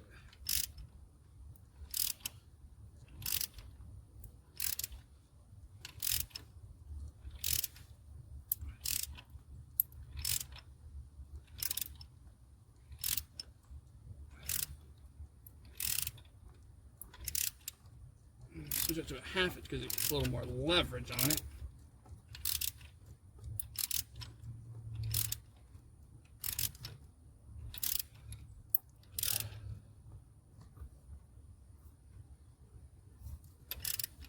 I don't know if is my wood breaking or not.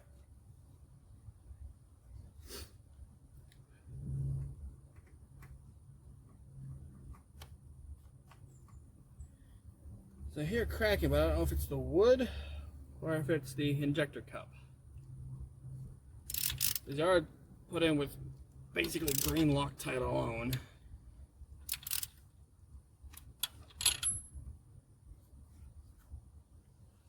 Let me loosen that nut up real quick.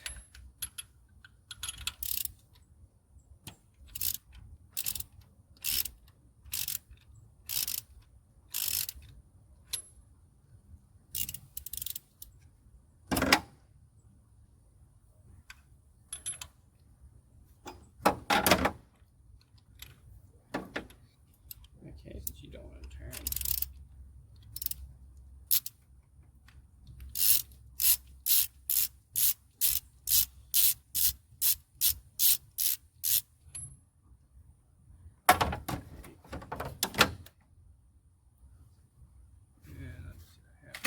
ratchet again. I'm using a 13/16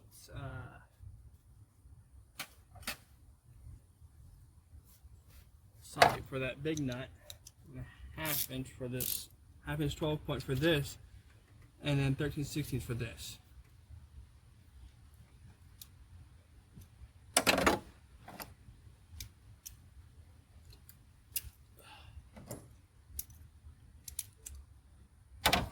Maybe just a little bit of height off of the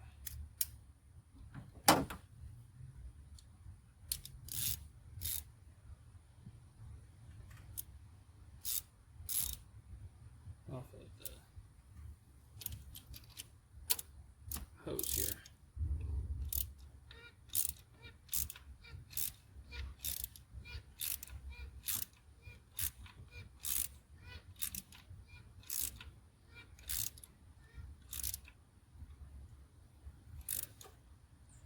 Okay, let's try that because that feels all the way down now.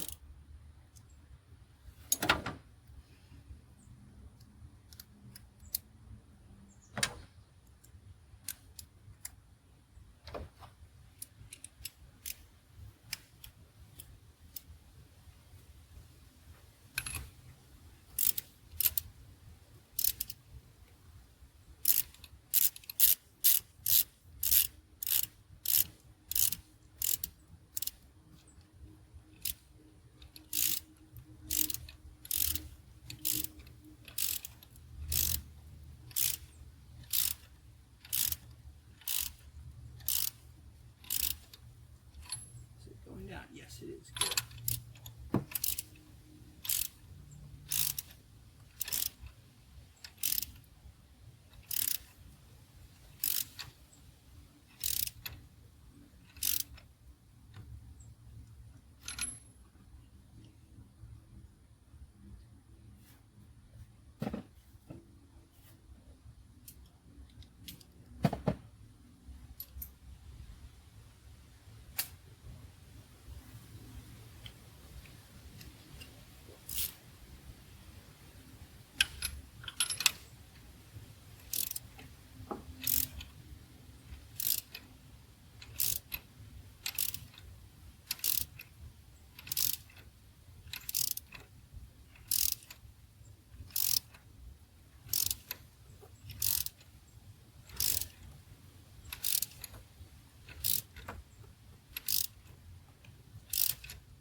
I know I'm not at the end of that thread.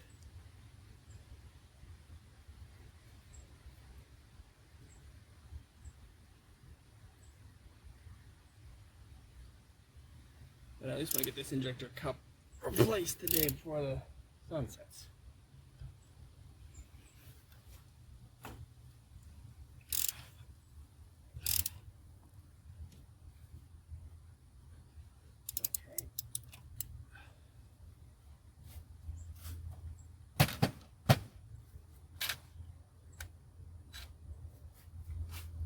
Okay, let's see how well you do with an impact gun.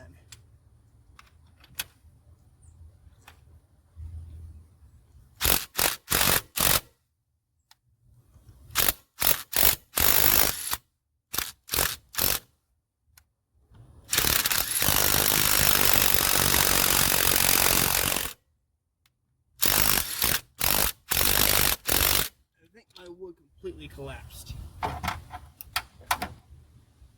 which I did not want it to do.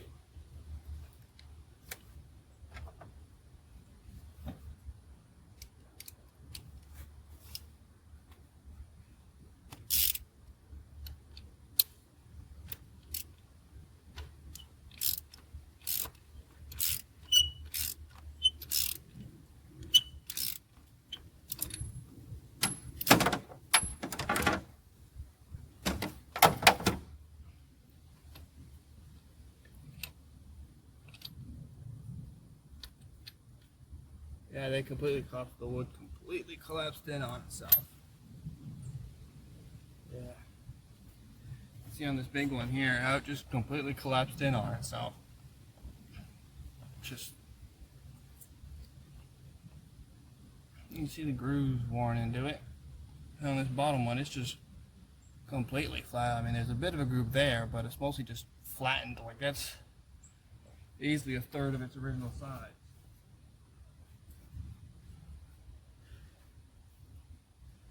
So I'm going to clean that out.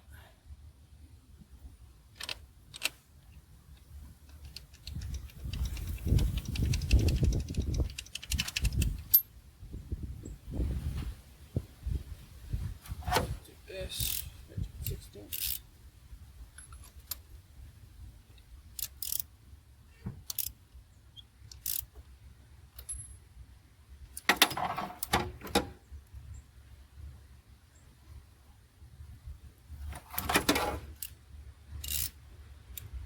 That's the right direction. There we go.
There we go.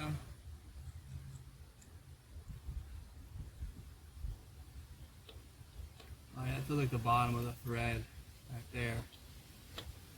So I have it bottomed out right now on that thread, this nut piece. So I'm going to remove you guys.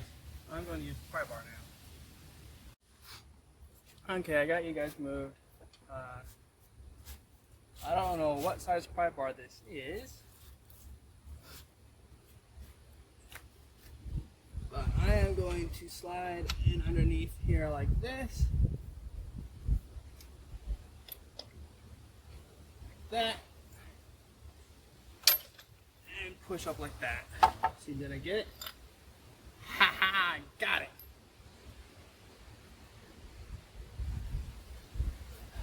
Injector cup retrieved.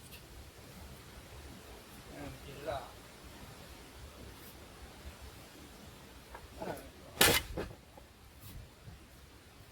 So pretty much, let me grab some brake clean and a paper towel and spray this off.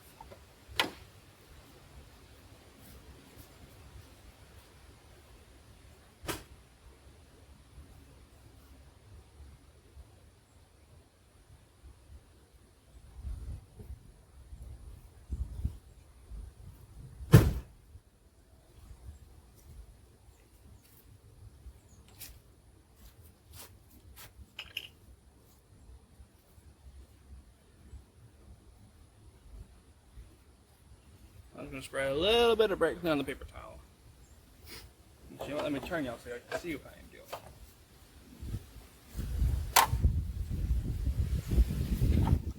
And right bar over there.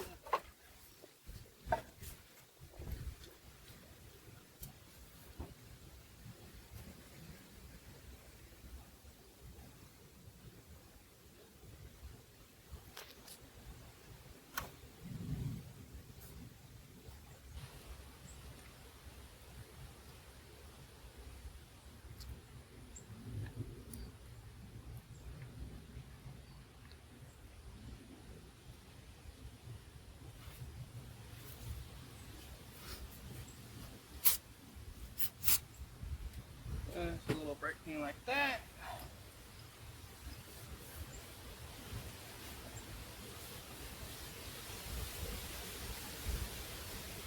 So, I don't know if this one was a culprit in it or not, but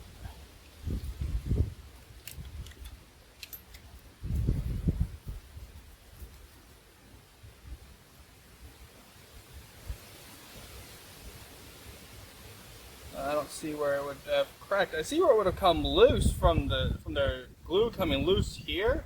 I don't see much of the sealant or retainment compound on here at all. I don't see much, if any, on there at all. Unless I wiped it off, but I didn't see any before I wiped it off either. So.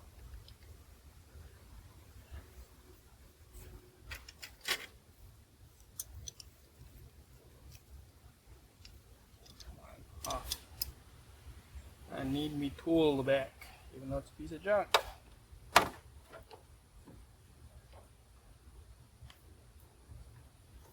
Vice grips, where did I? There you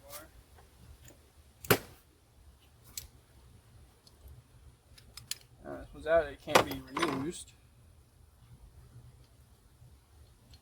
So I'm just going to vice grip it onto there and then try to twist off. If not, I will throw it into a vise and vice it out. Which I don't really want to do, so. Okay, vice grips all the way down. So I gotta grab that smaller section. You're probably better off grabbing there anyway. So let me.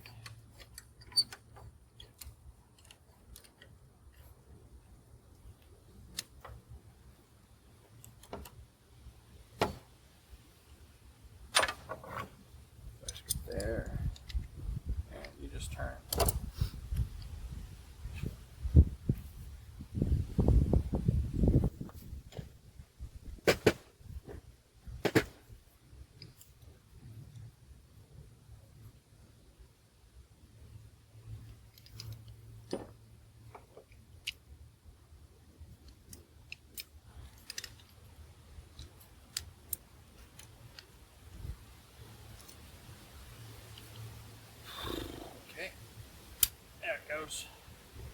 I script it in.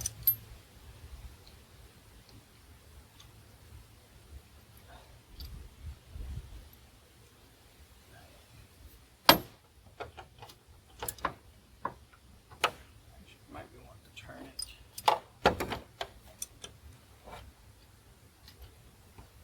this way. See if I get a better result this way.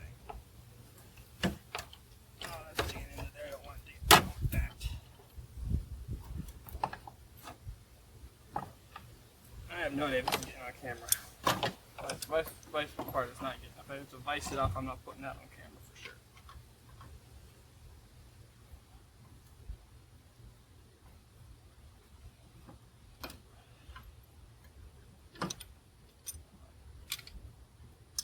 That was the tightness to loosen. Okay.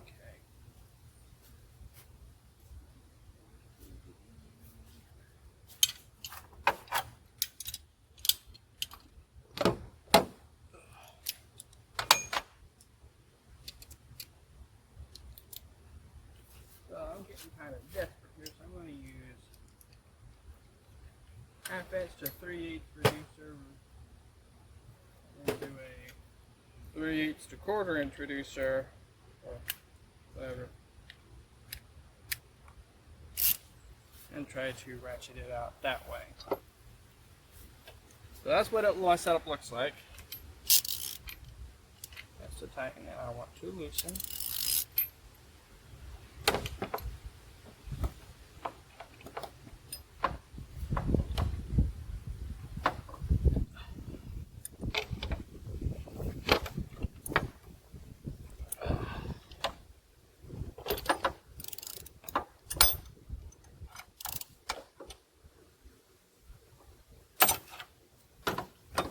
Solid that way.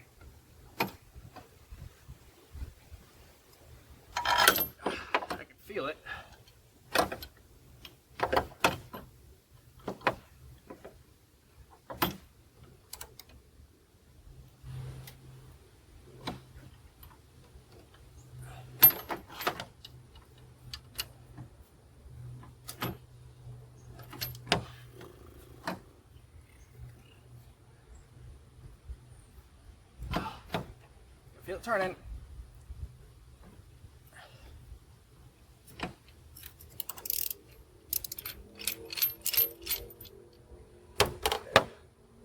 I'm gonna go put this in a vise and do it that way. It'll be a lot easier to put it in a vise. I'll be back. Okay, so I attempted to use a vise. I couldn't get it out. I wish I could have shown you, but I had no space where my vise is at. This cup here was just sitting in there spinning. So eventually, I got the vice grips back on it, sprayed a little WD-40 in this end here of the cup, and I just pretty much put my full lined it up here on the strong part of the table I have created where the sawhorse is. And I just put my full body weight on this end and on this end with the 1/2 inch ratchet, using both my adapters into my 1/2 inch for this, and it finally came loose. So I'm gonna get this off, and then I'll be right back over there to put the new cup in. Okay, so real quick before I install the new cup, I wanted to show you what the old cup inside looks like. That's the threaded part, and that's why you want the penny. See all those shavings? So I don't know how bad my cylinder 1 combustion chamber is. Oh yeah, that's why you want the penny. It keeps all that crap in there. Instead of pulling on, say, this top half here, which is where I thought I was supposed to be pulling right here, I'm pulling down at the bottom, which does make a lot more sense, but you should be pulling more force through here, or through here, so that you're grabbing more. But you're grabbing here at this thin portion right where the vice grips are. That's why it was hard for me to get the tool up, because it's right where I was grabbing. And the only spot I could grab too. So that is just an FYI. Now, while I've never used it, at this point I would literally endorse the Riff Raff tool, even though I've never used it, nor do I have the money to actually use or to have it here with me. If I did financially be able to do it, I'd be using it right now. So just take that into effect.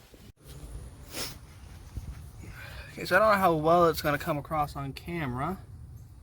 I can't really get my phone down in there. But all that rusted stuff needs to be cleaned out of the bore. You might notice that the brass that was down in that hole down there, focus.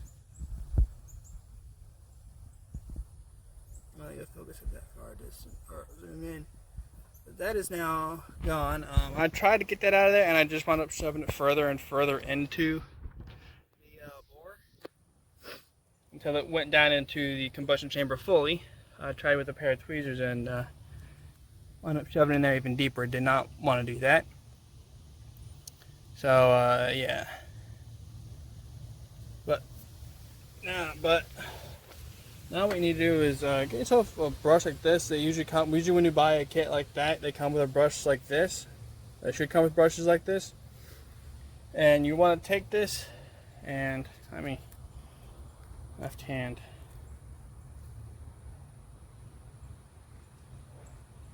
Hold on.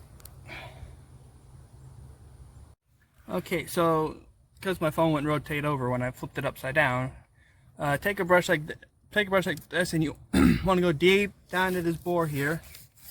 You just want to kind of like clean it, twist it, like that kind of thing. Just go in and out of it, and clean it up. At least try to get the sealant off of there. The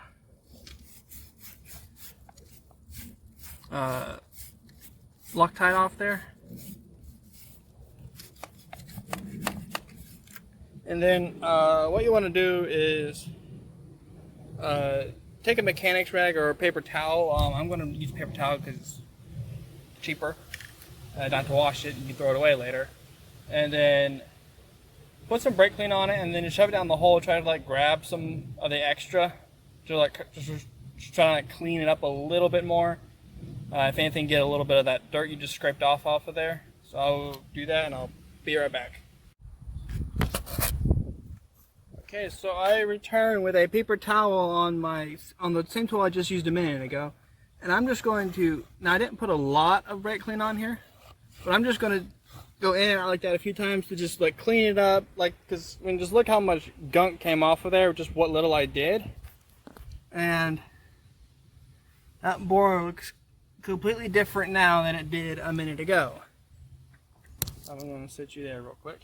Sit y'all down there, see? And then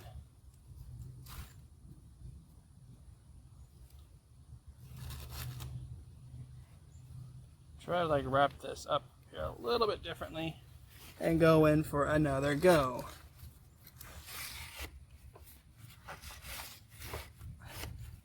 Now you want to be careful not to leave any paper towel down in there. Like this piece here, like that piece there. Just scrape it out. No, get out of the galley. Get out of the oil galley. I see you there. There we go. Onto the ground you go. Now that looks a lot better on that bore. And then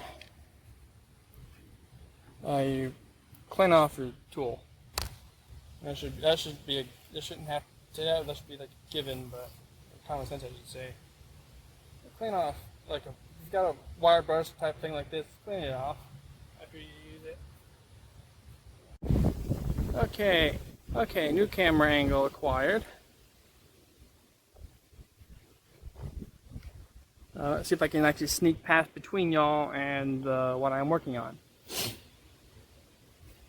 first of all, I need to grab my unit.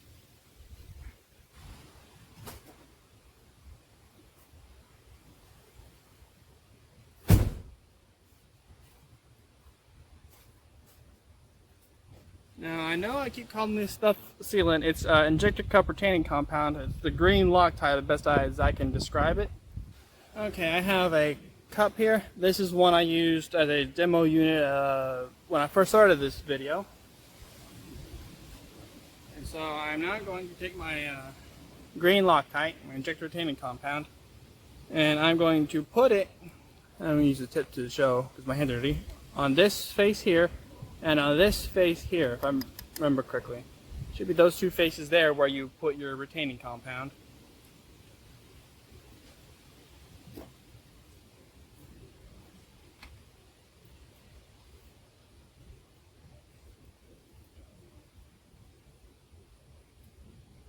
I just use a little brake cleaner to clean it off. And then if you notice the inside, it's got the same shape design as it does for the old one. Which is where I put the old one. There you are. Same inward shaping that I can see on both of them. Other than this one being all messed up from trying to remove it. And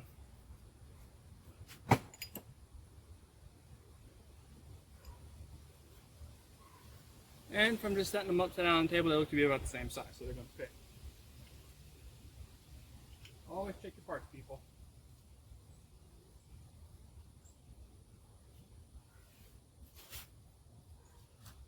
So I'm going to use 2 fingers here because I don't have the riff-raff tool, and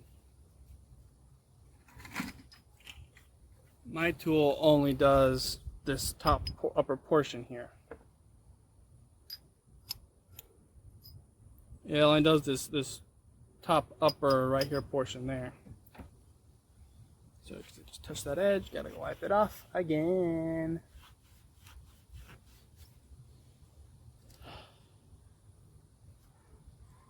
So, with how long it's taken me to do cylinder 1, gotta say I'm kind of actually just hoping to get to cylinder 3.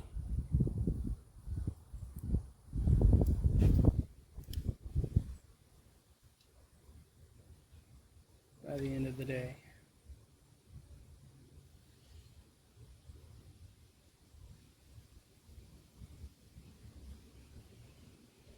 I'll probably show this on camera if I can.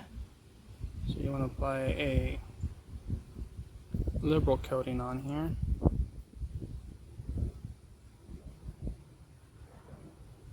Don't know if I'm doing it right. Well, got shaky hands and all. them right about there. And then you also need to do this top part here.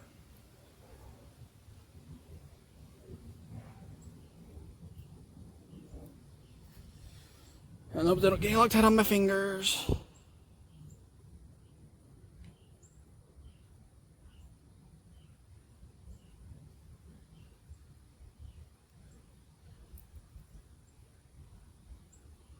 So I do not know how easy or hard it is to get this stuff off. Okay. Now I'm going to slide it into its bore. Let it fall in there. Grab this tool and a hammer and start smacking away. And I'm going to start off with a regular hammer, and then I've got a mini sledgehammer I will upgrade to if need be.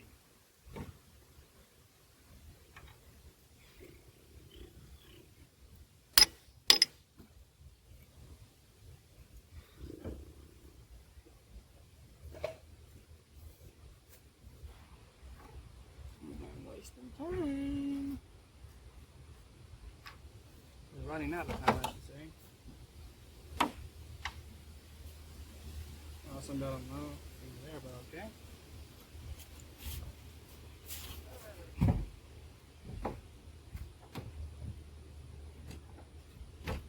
Okay, now.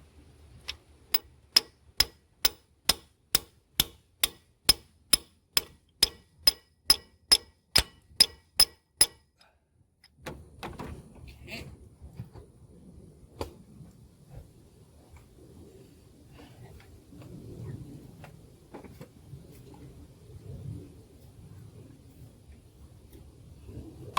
Okay. Upgrading to the mini sledgehammer. That one did not feel good at all.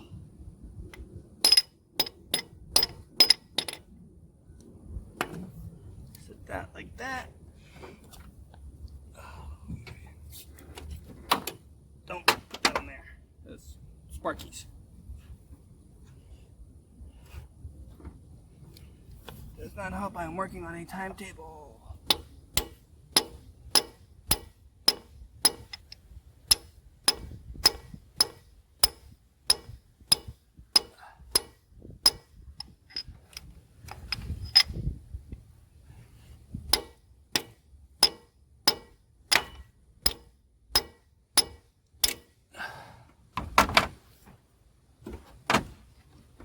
Okay, let me move y'all real quick. You're kind of in my way. Okay, moved y'all have been. Try a different tactic here. Tree, get out of my way.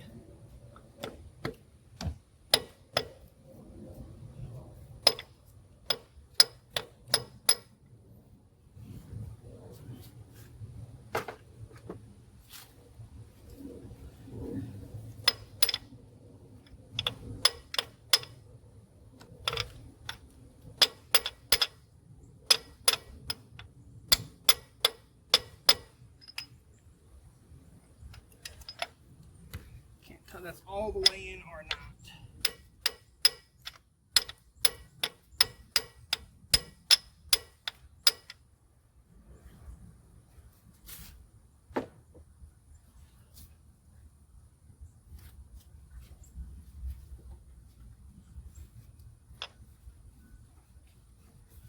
Just left a paper towel down in there. It's a buffer piece.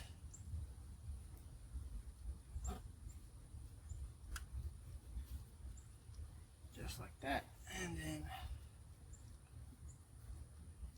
just like that.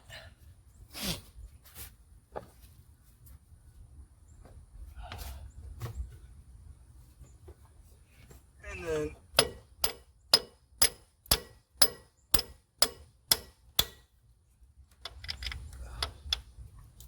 it sounded like it made good contact.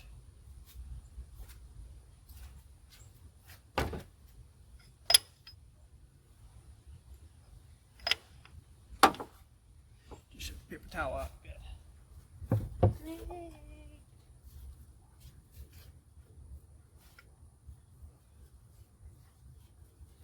Let me get a new paper towel.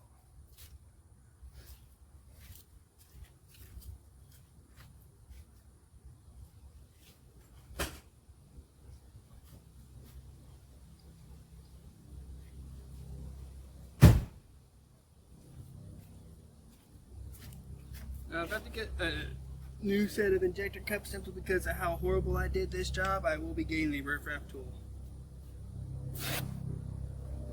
That's all I'm going to say about this man on that matter.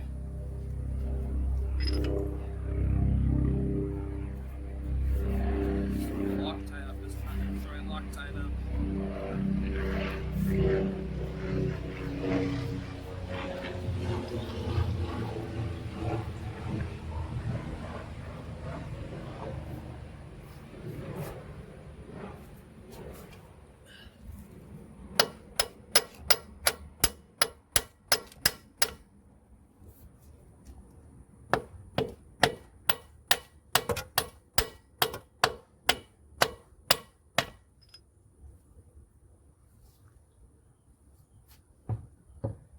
Okay, now all I gotta do is hope that's tight enough in there.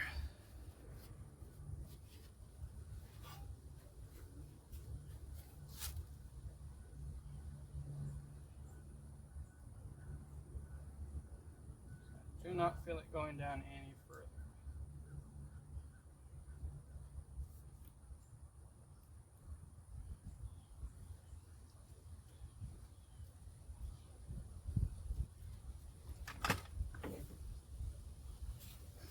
Now, one thing I am noticing, and let me pull out the injector. I need a graphic piece here.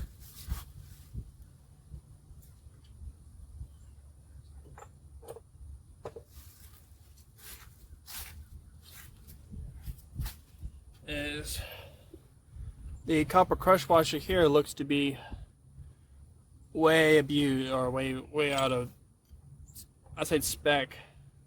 That's why I bought 8 new ones, because I believe these are probably original to the vehicle, as are most likely the injectors, who have holes on them. I can just barely see, like just vaguely see the holes on the injectors. Don't know if the camera is going to focus onto them, if it's going to defocus. I can't tell. Come on, focus. I guess not, because I can barely see them with my naked eye. I am not doing O-rings on it, simply because I don't think it needs the O-rings. But I am doing the copper crush washers because they are, last I heard, one-time use anyway. So I am going to try and remove this copper crush washer.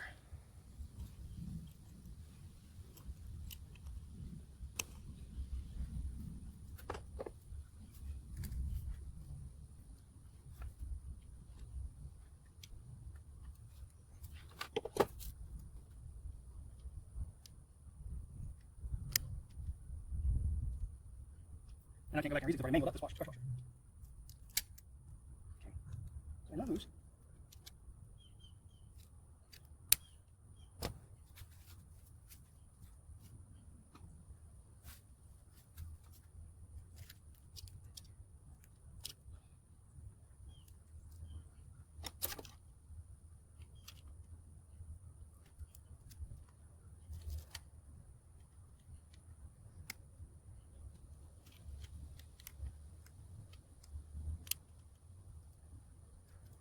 Break that surface bond. There's even crush washer on here.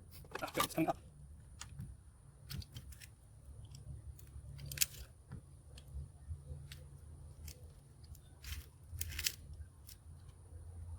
I don't know if what I did is the correct way to get the copper crush washer off, but I did it my way. Yeah, I don't know how it's going to show up on camera. That's what I did to it. And that's the back side. So I'm replacing these just in case. I'm going to grab my other set that I purchased.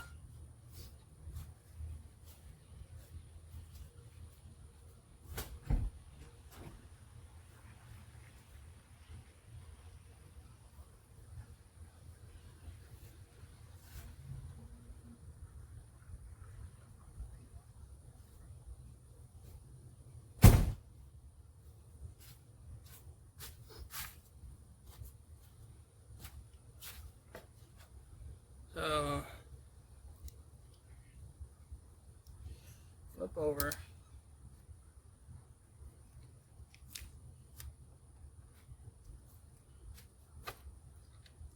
Now I peeled off a small corner on purpose. That is mainly to keep most of these crush washers in place.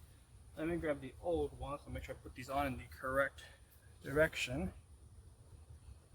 They look to be uniform either side. So let me push one out of here.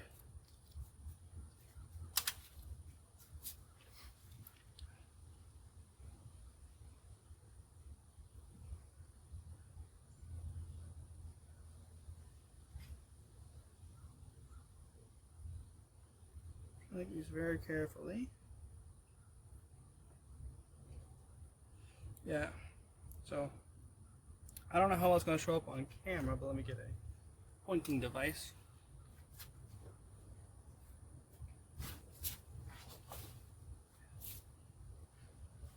Okay, so I don't know if you can tell, but these are the Riff Raff ones here. These are my new ones. I'm going to pull it up to the camera, and these are the old ones here. If you look on these inner side here, there's a lot more of this retaining protrusion than on these here. So I think it was a good call to replace these because you feel like these have like almost no retaining protrusion. I don't know if that's from me removing it, but there's a lot here and there's not a lot here. Also, these Riff Raff ones look like they are... Okay, I see what side I need up. I need this side up because if you look, the space here and here, it matches. This is where I was turning it up. And the space between here and here does not match, which was on the bottom, but it kind of sort of matches to here, or here to here. This side match. These two sides pretty much match. And then if I flip them over, these two sides definitely match, minus all the scratch marks I did trying to get the old one here off. If you look at the sides there, it doesn't match here. And this one's got an indentation here. Indentation here, but not on this one here. It's a rib style there, but this is an indentation. So I will put this side down and that side up. That side up.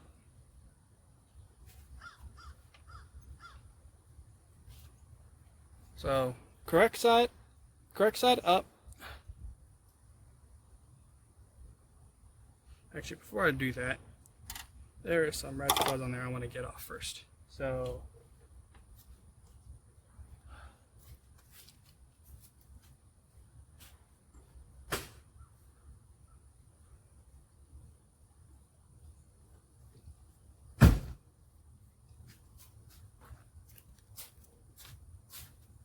I'm going to take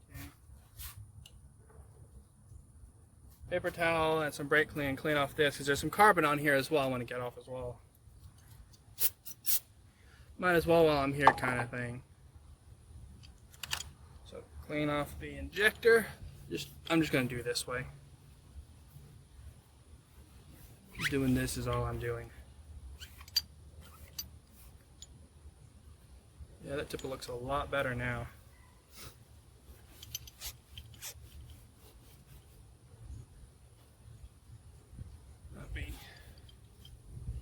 This is why I like these bigger injectors over the newer ones, because you can literally set them on this end here and they'll sit there and stay there forever.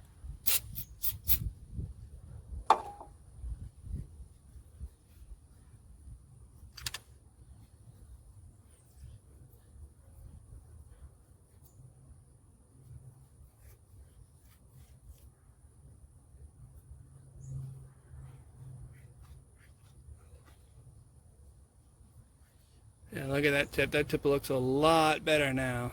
Not as much carbon on it.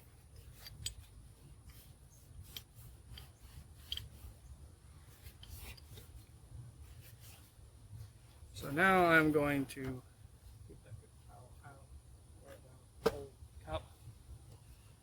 And then I'm going to set it like that. And then slide this over it. Over the injector.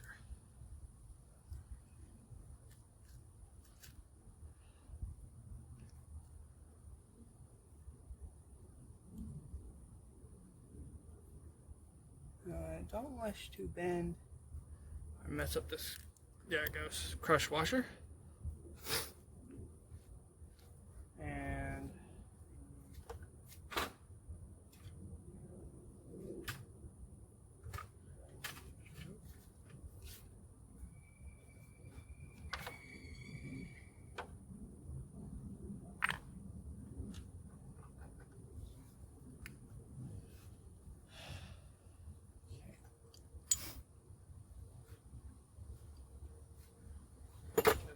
what I have done, there's the big hammer right there, like this.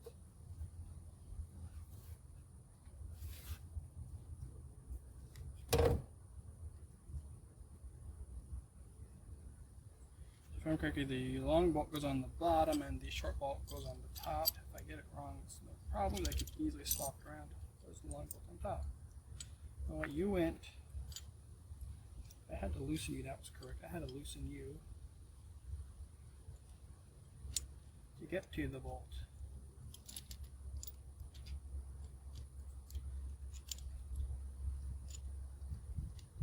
Loosen but not remove. I removed.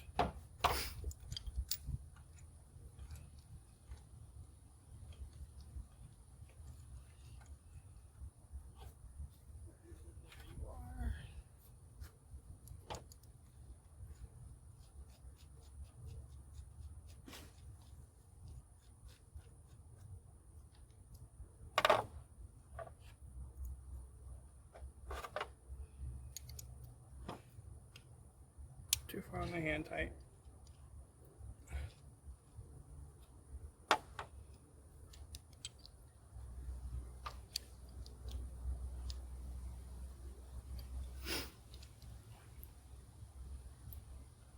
Okay.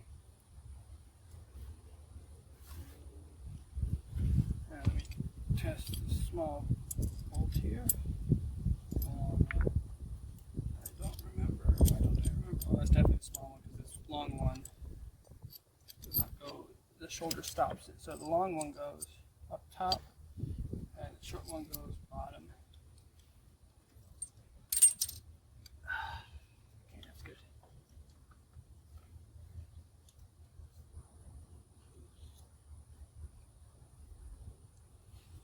Top, bottom, and then hammer. I'm using the rubber end of the hammer. Let me try now so y'all can see what I am doing. I know y'all can't see, but still, I'm in the spot I need to be. There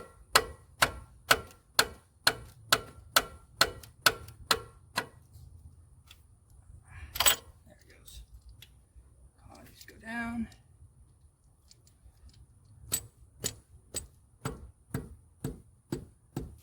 And I'm going to let the bolts do the rest of the work.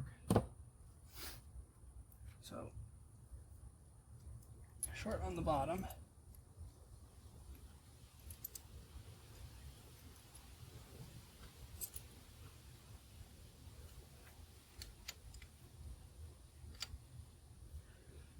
Line up my hole correctly.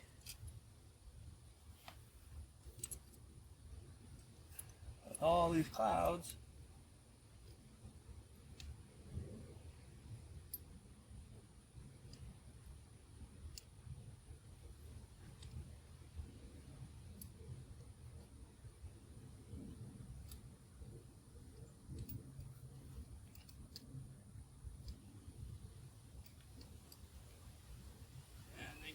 For taking this bolt out, this is your oil return out of the injector or the H-pop, because it dumps the oil out and then it sends it back down into the head via the same channels that it does for your rockers and everything else.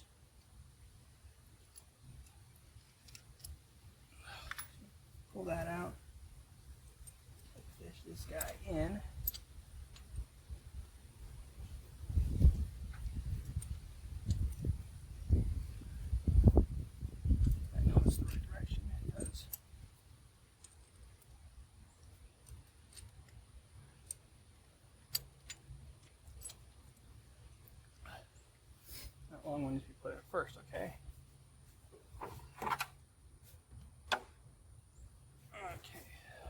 So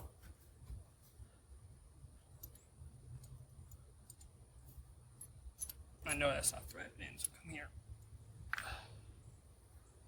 No, you're not threaded in either, so come here. There we go.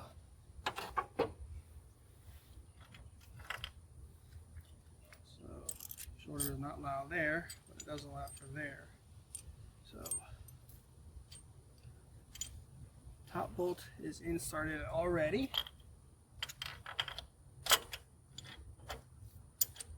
Okay, now I need to line it up with the hole.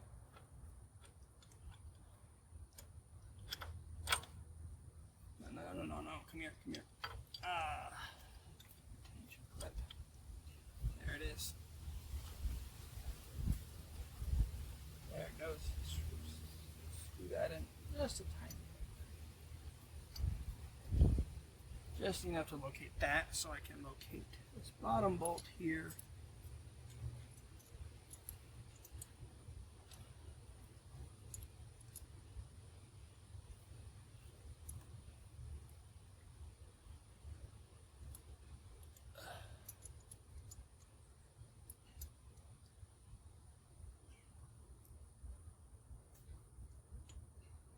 Okay.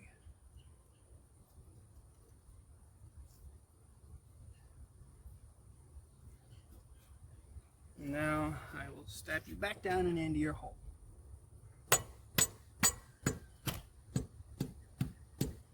Just like that.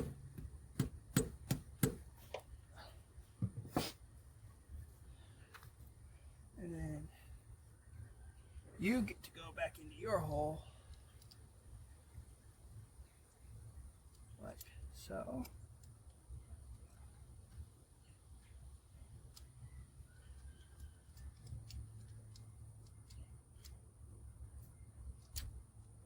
Okay, that top bolt's not gonna allow me, okay. So I believe that was 8.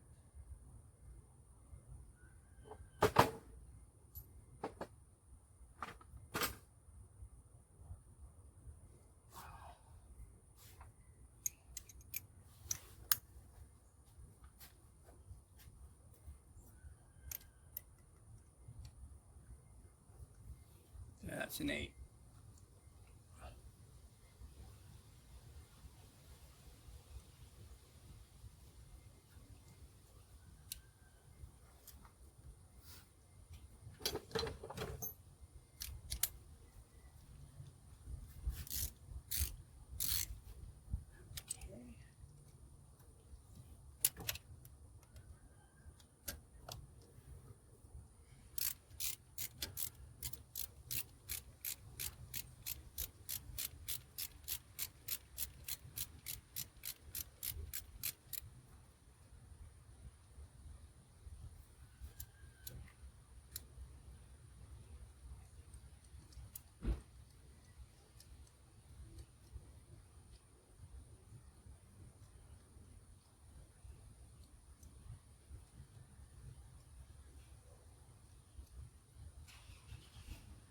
I'm not talking much right now, but I'm trying to get this top bolt screwed in.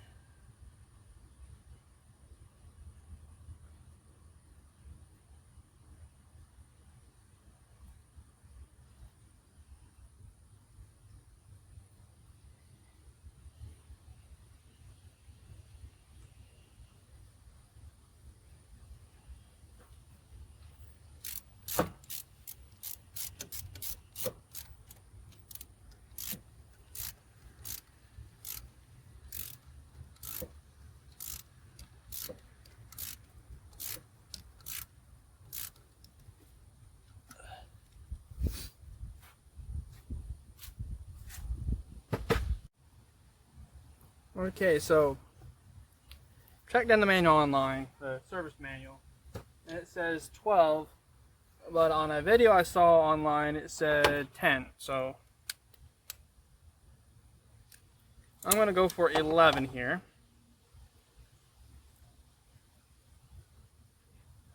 So 11 foot-pounds of torque.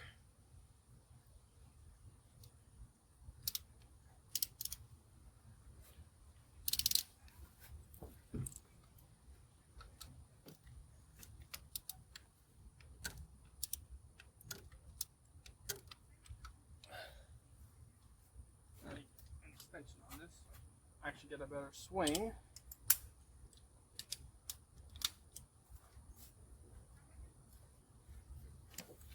So I'm going for 11 foot-pounds on this.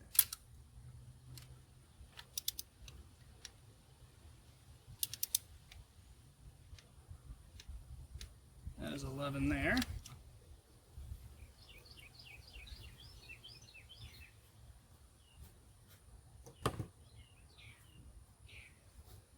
And no, you did not hear the wrench go off. I almost didn't even feel it go off. I think I'm at like 12 or something.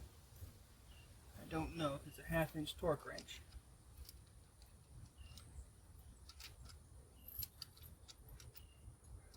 And this bolt here is also the same at 11. Oh.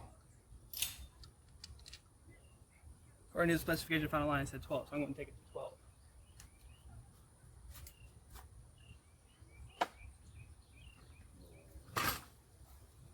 There you are.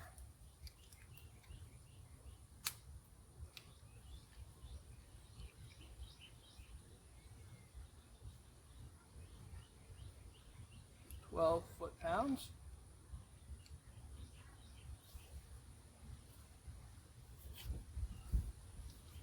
I want to make sure I get this goat in straight before I do anything else.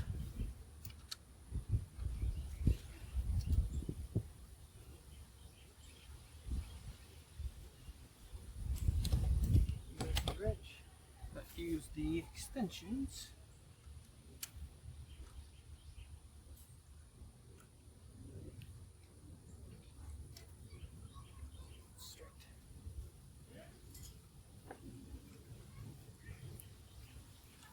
Does not feel straight at all.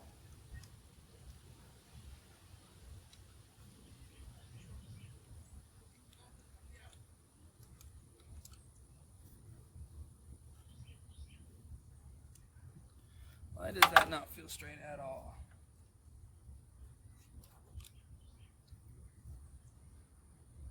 Could be just riding up against that. I power through. What I don't want to do.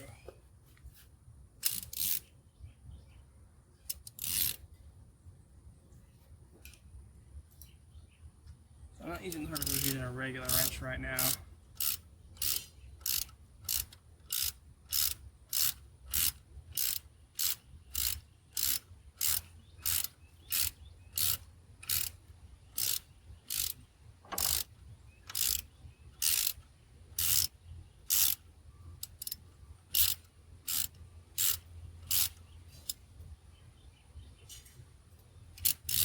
It's going in nice and smooth, so I don't know.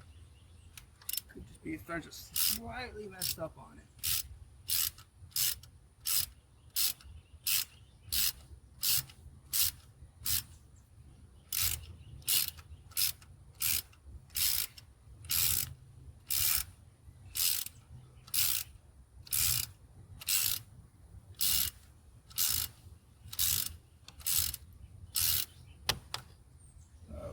We're down all the way. So torque wrench time. Put that down to 12. 4 foot of torque. Now to feel this.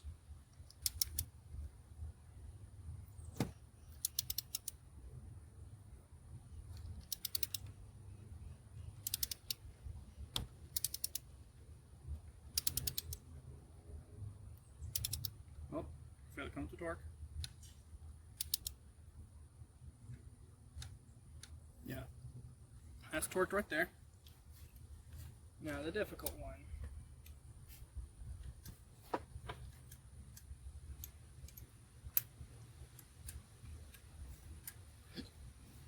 Okay. I think I got that off with a wrench. Because there's this, with that connector where it's all set up.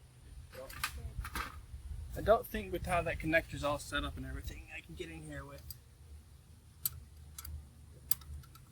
without it being a wrench. Flip the wrench over, dum-dum.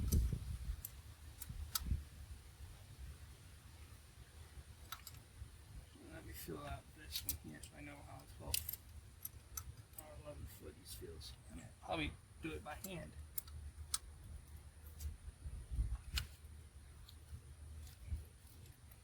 Off. Thank you.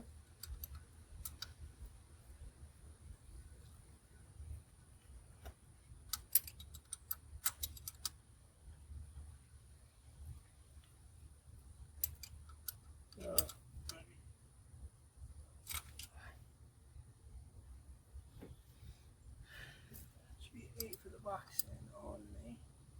I can't get in there, so I'm going to 7. Let me try this wrench here. So I can't get it on because of this.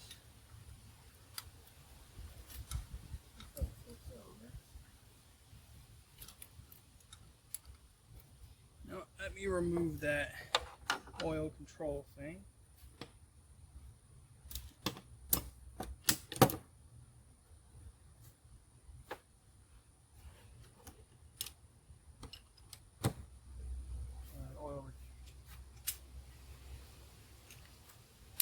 I'm going to remove this oil return because it's impeding me from getting anything on there. Let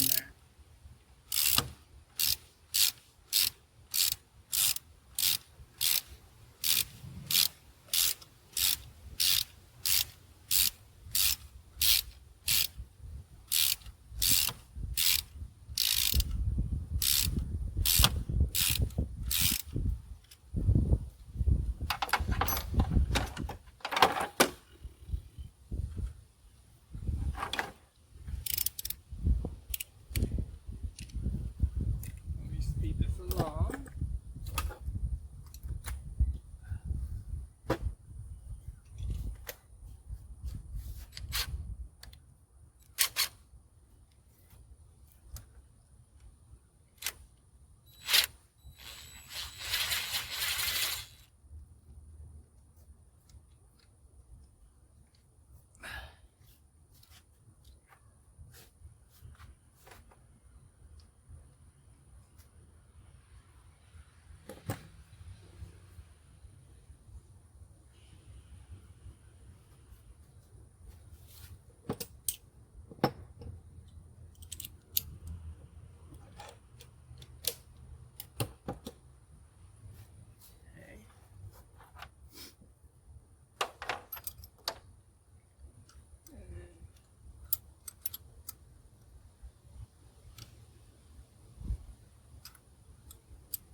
That feels like it's tight enough, I guess. I don't know. I can't get anything on here because of the injector itself is blocking partial. It's blocking like that much of the like that much of the bolt is being blocked by the injector itself. So I'm trying to get it on.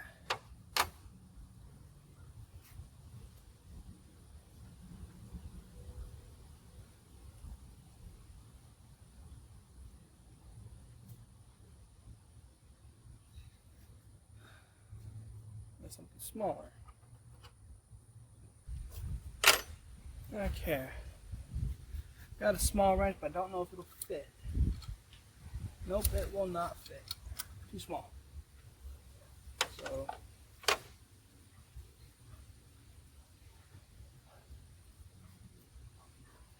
I'm going to see if I can get the power pictures.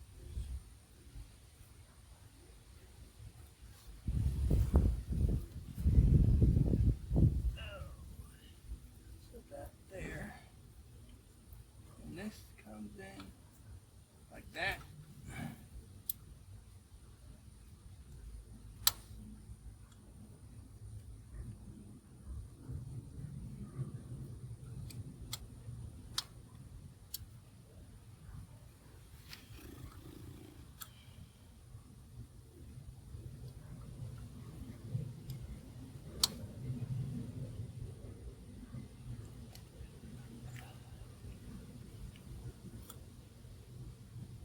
keeps slipping off. The 8 mil's too big, but I don't have anything smaller than an 8 mil.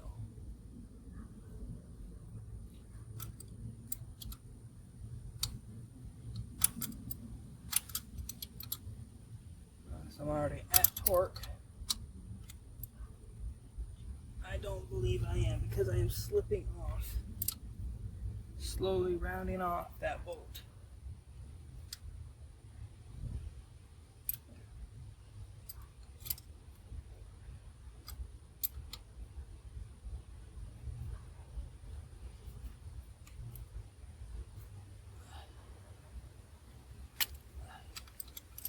I felt that come off.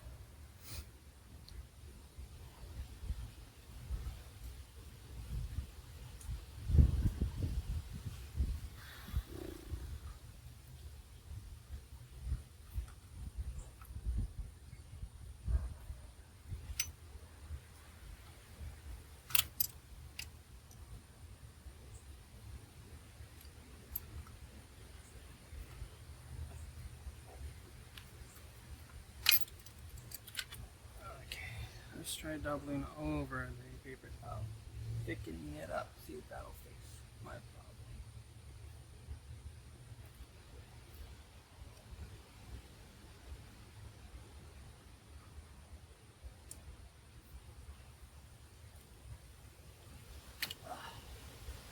That did not feel like it turned at all.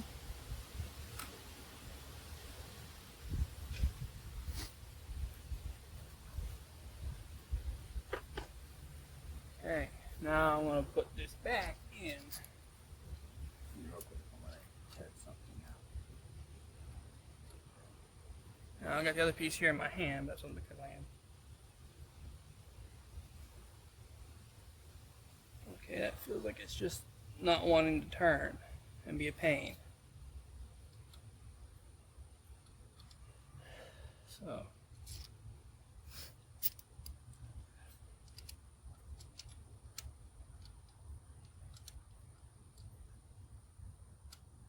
Top bolt is only finger tight, which is worrying me.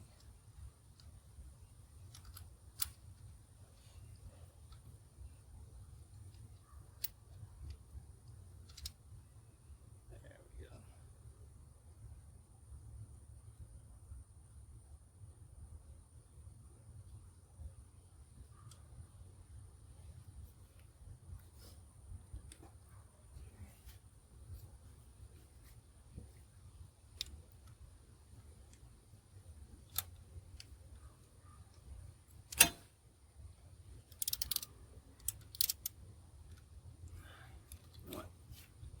Let me speed this up a little bit.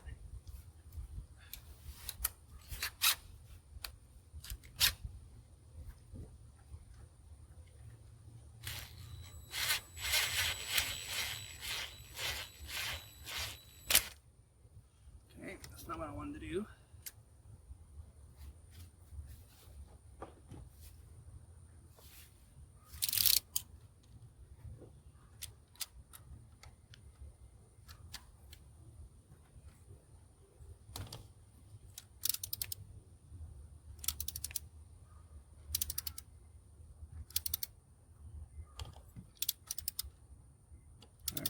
Concentrating feeling for the click. It's barely audible at 12.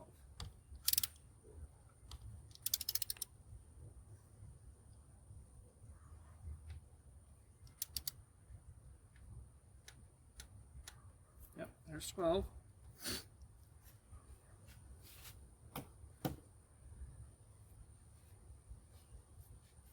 I mean, if I only had a 7mm spanner, or wrench, I could get this top bolt here in, but I don't have a 7mm wrench.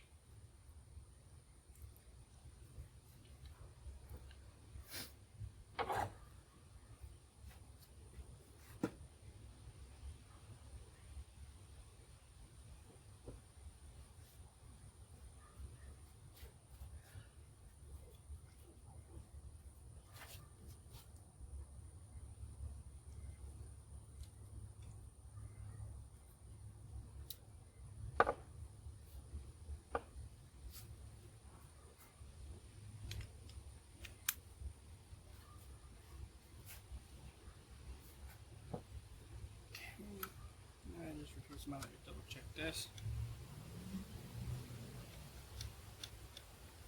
And that's also it's the correct one.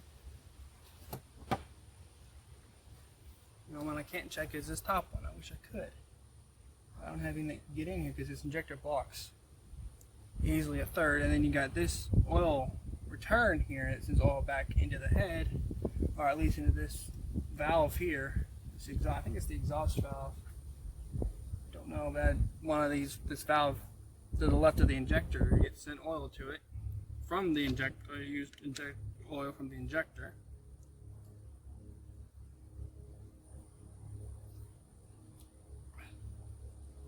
Now the real question is, do I want to start another one, or do I want to end it? Because it's about 4 o'clock, I would assume. 4 or 5 o'clock almost. Just after 4 o'clock. So,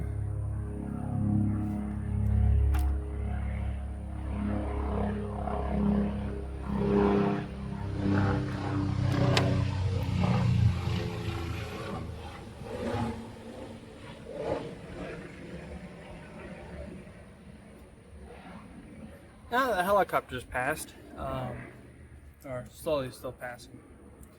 I'm going to end today on just getting this one done, and then I'll do this one tomorrow. Now that I know what I need to be doing, I can get it done faster.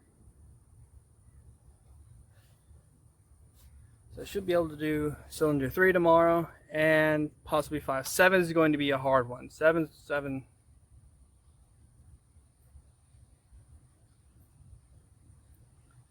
is going to be a hard one because I barely have enough room to stick my hand in between this injector and this box here.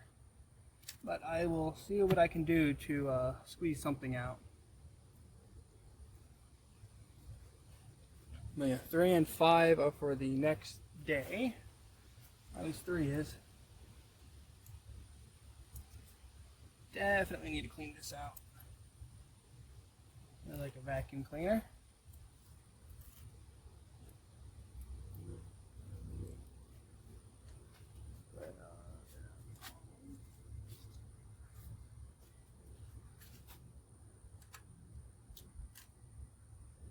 That just tore apart.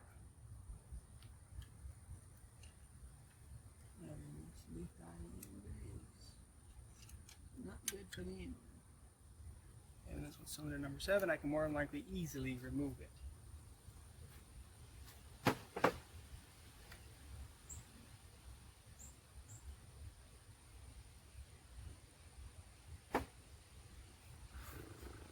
So what I'm going to do is put the valve cover back on with 2 bolts like I did last time to hold the valve cover in place until the next day. Just a little bit of protection on this.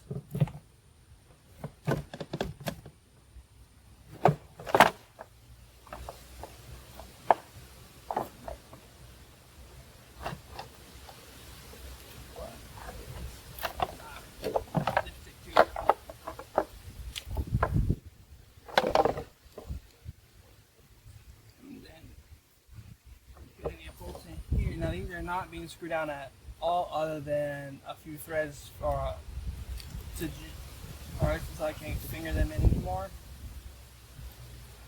To keep basic stuff out, it's just something to keep it all from getting junk in there. It's not sealing or nothing. It's just keeping the basic moisture and junk out, or as much moisture as I can out. So I will clean up and I'll get back at this tomorrow.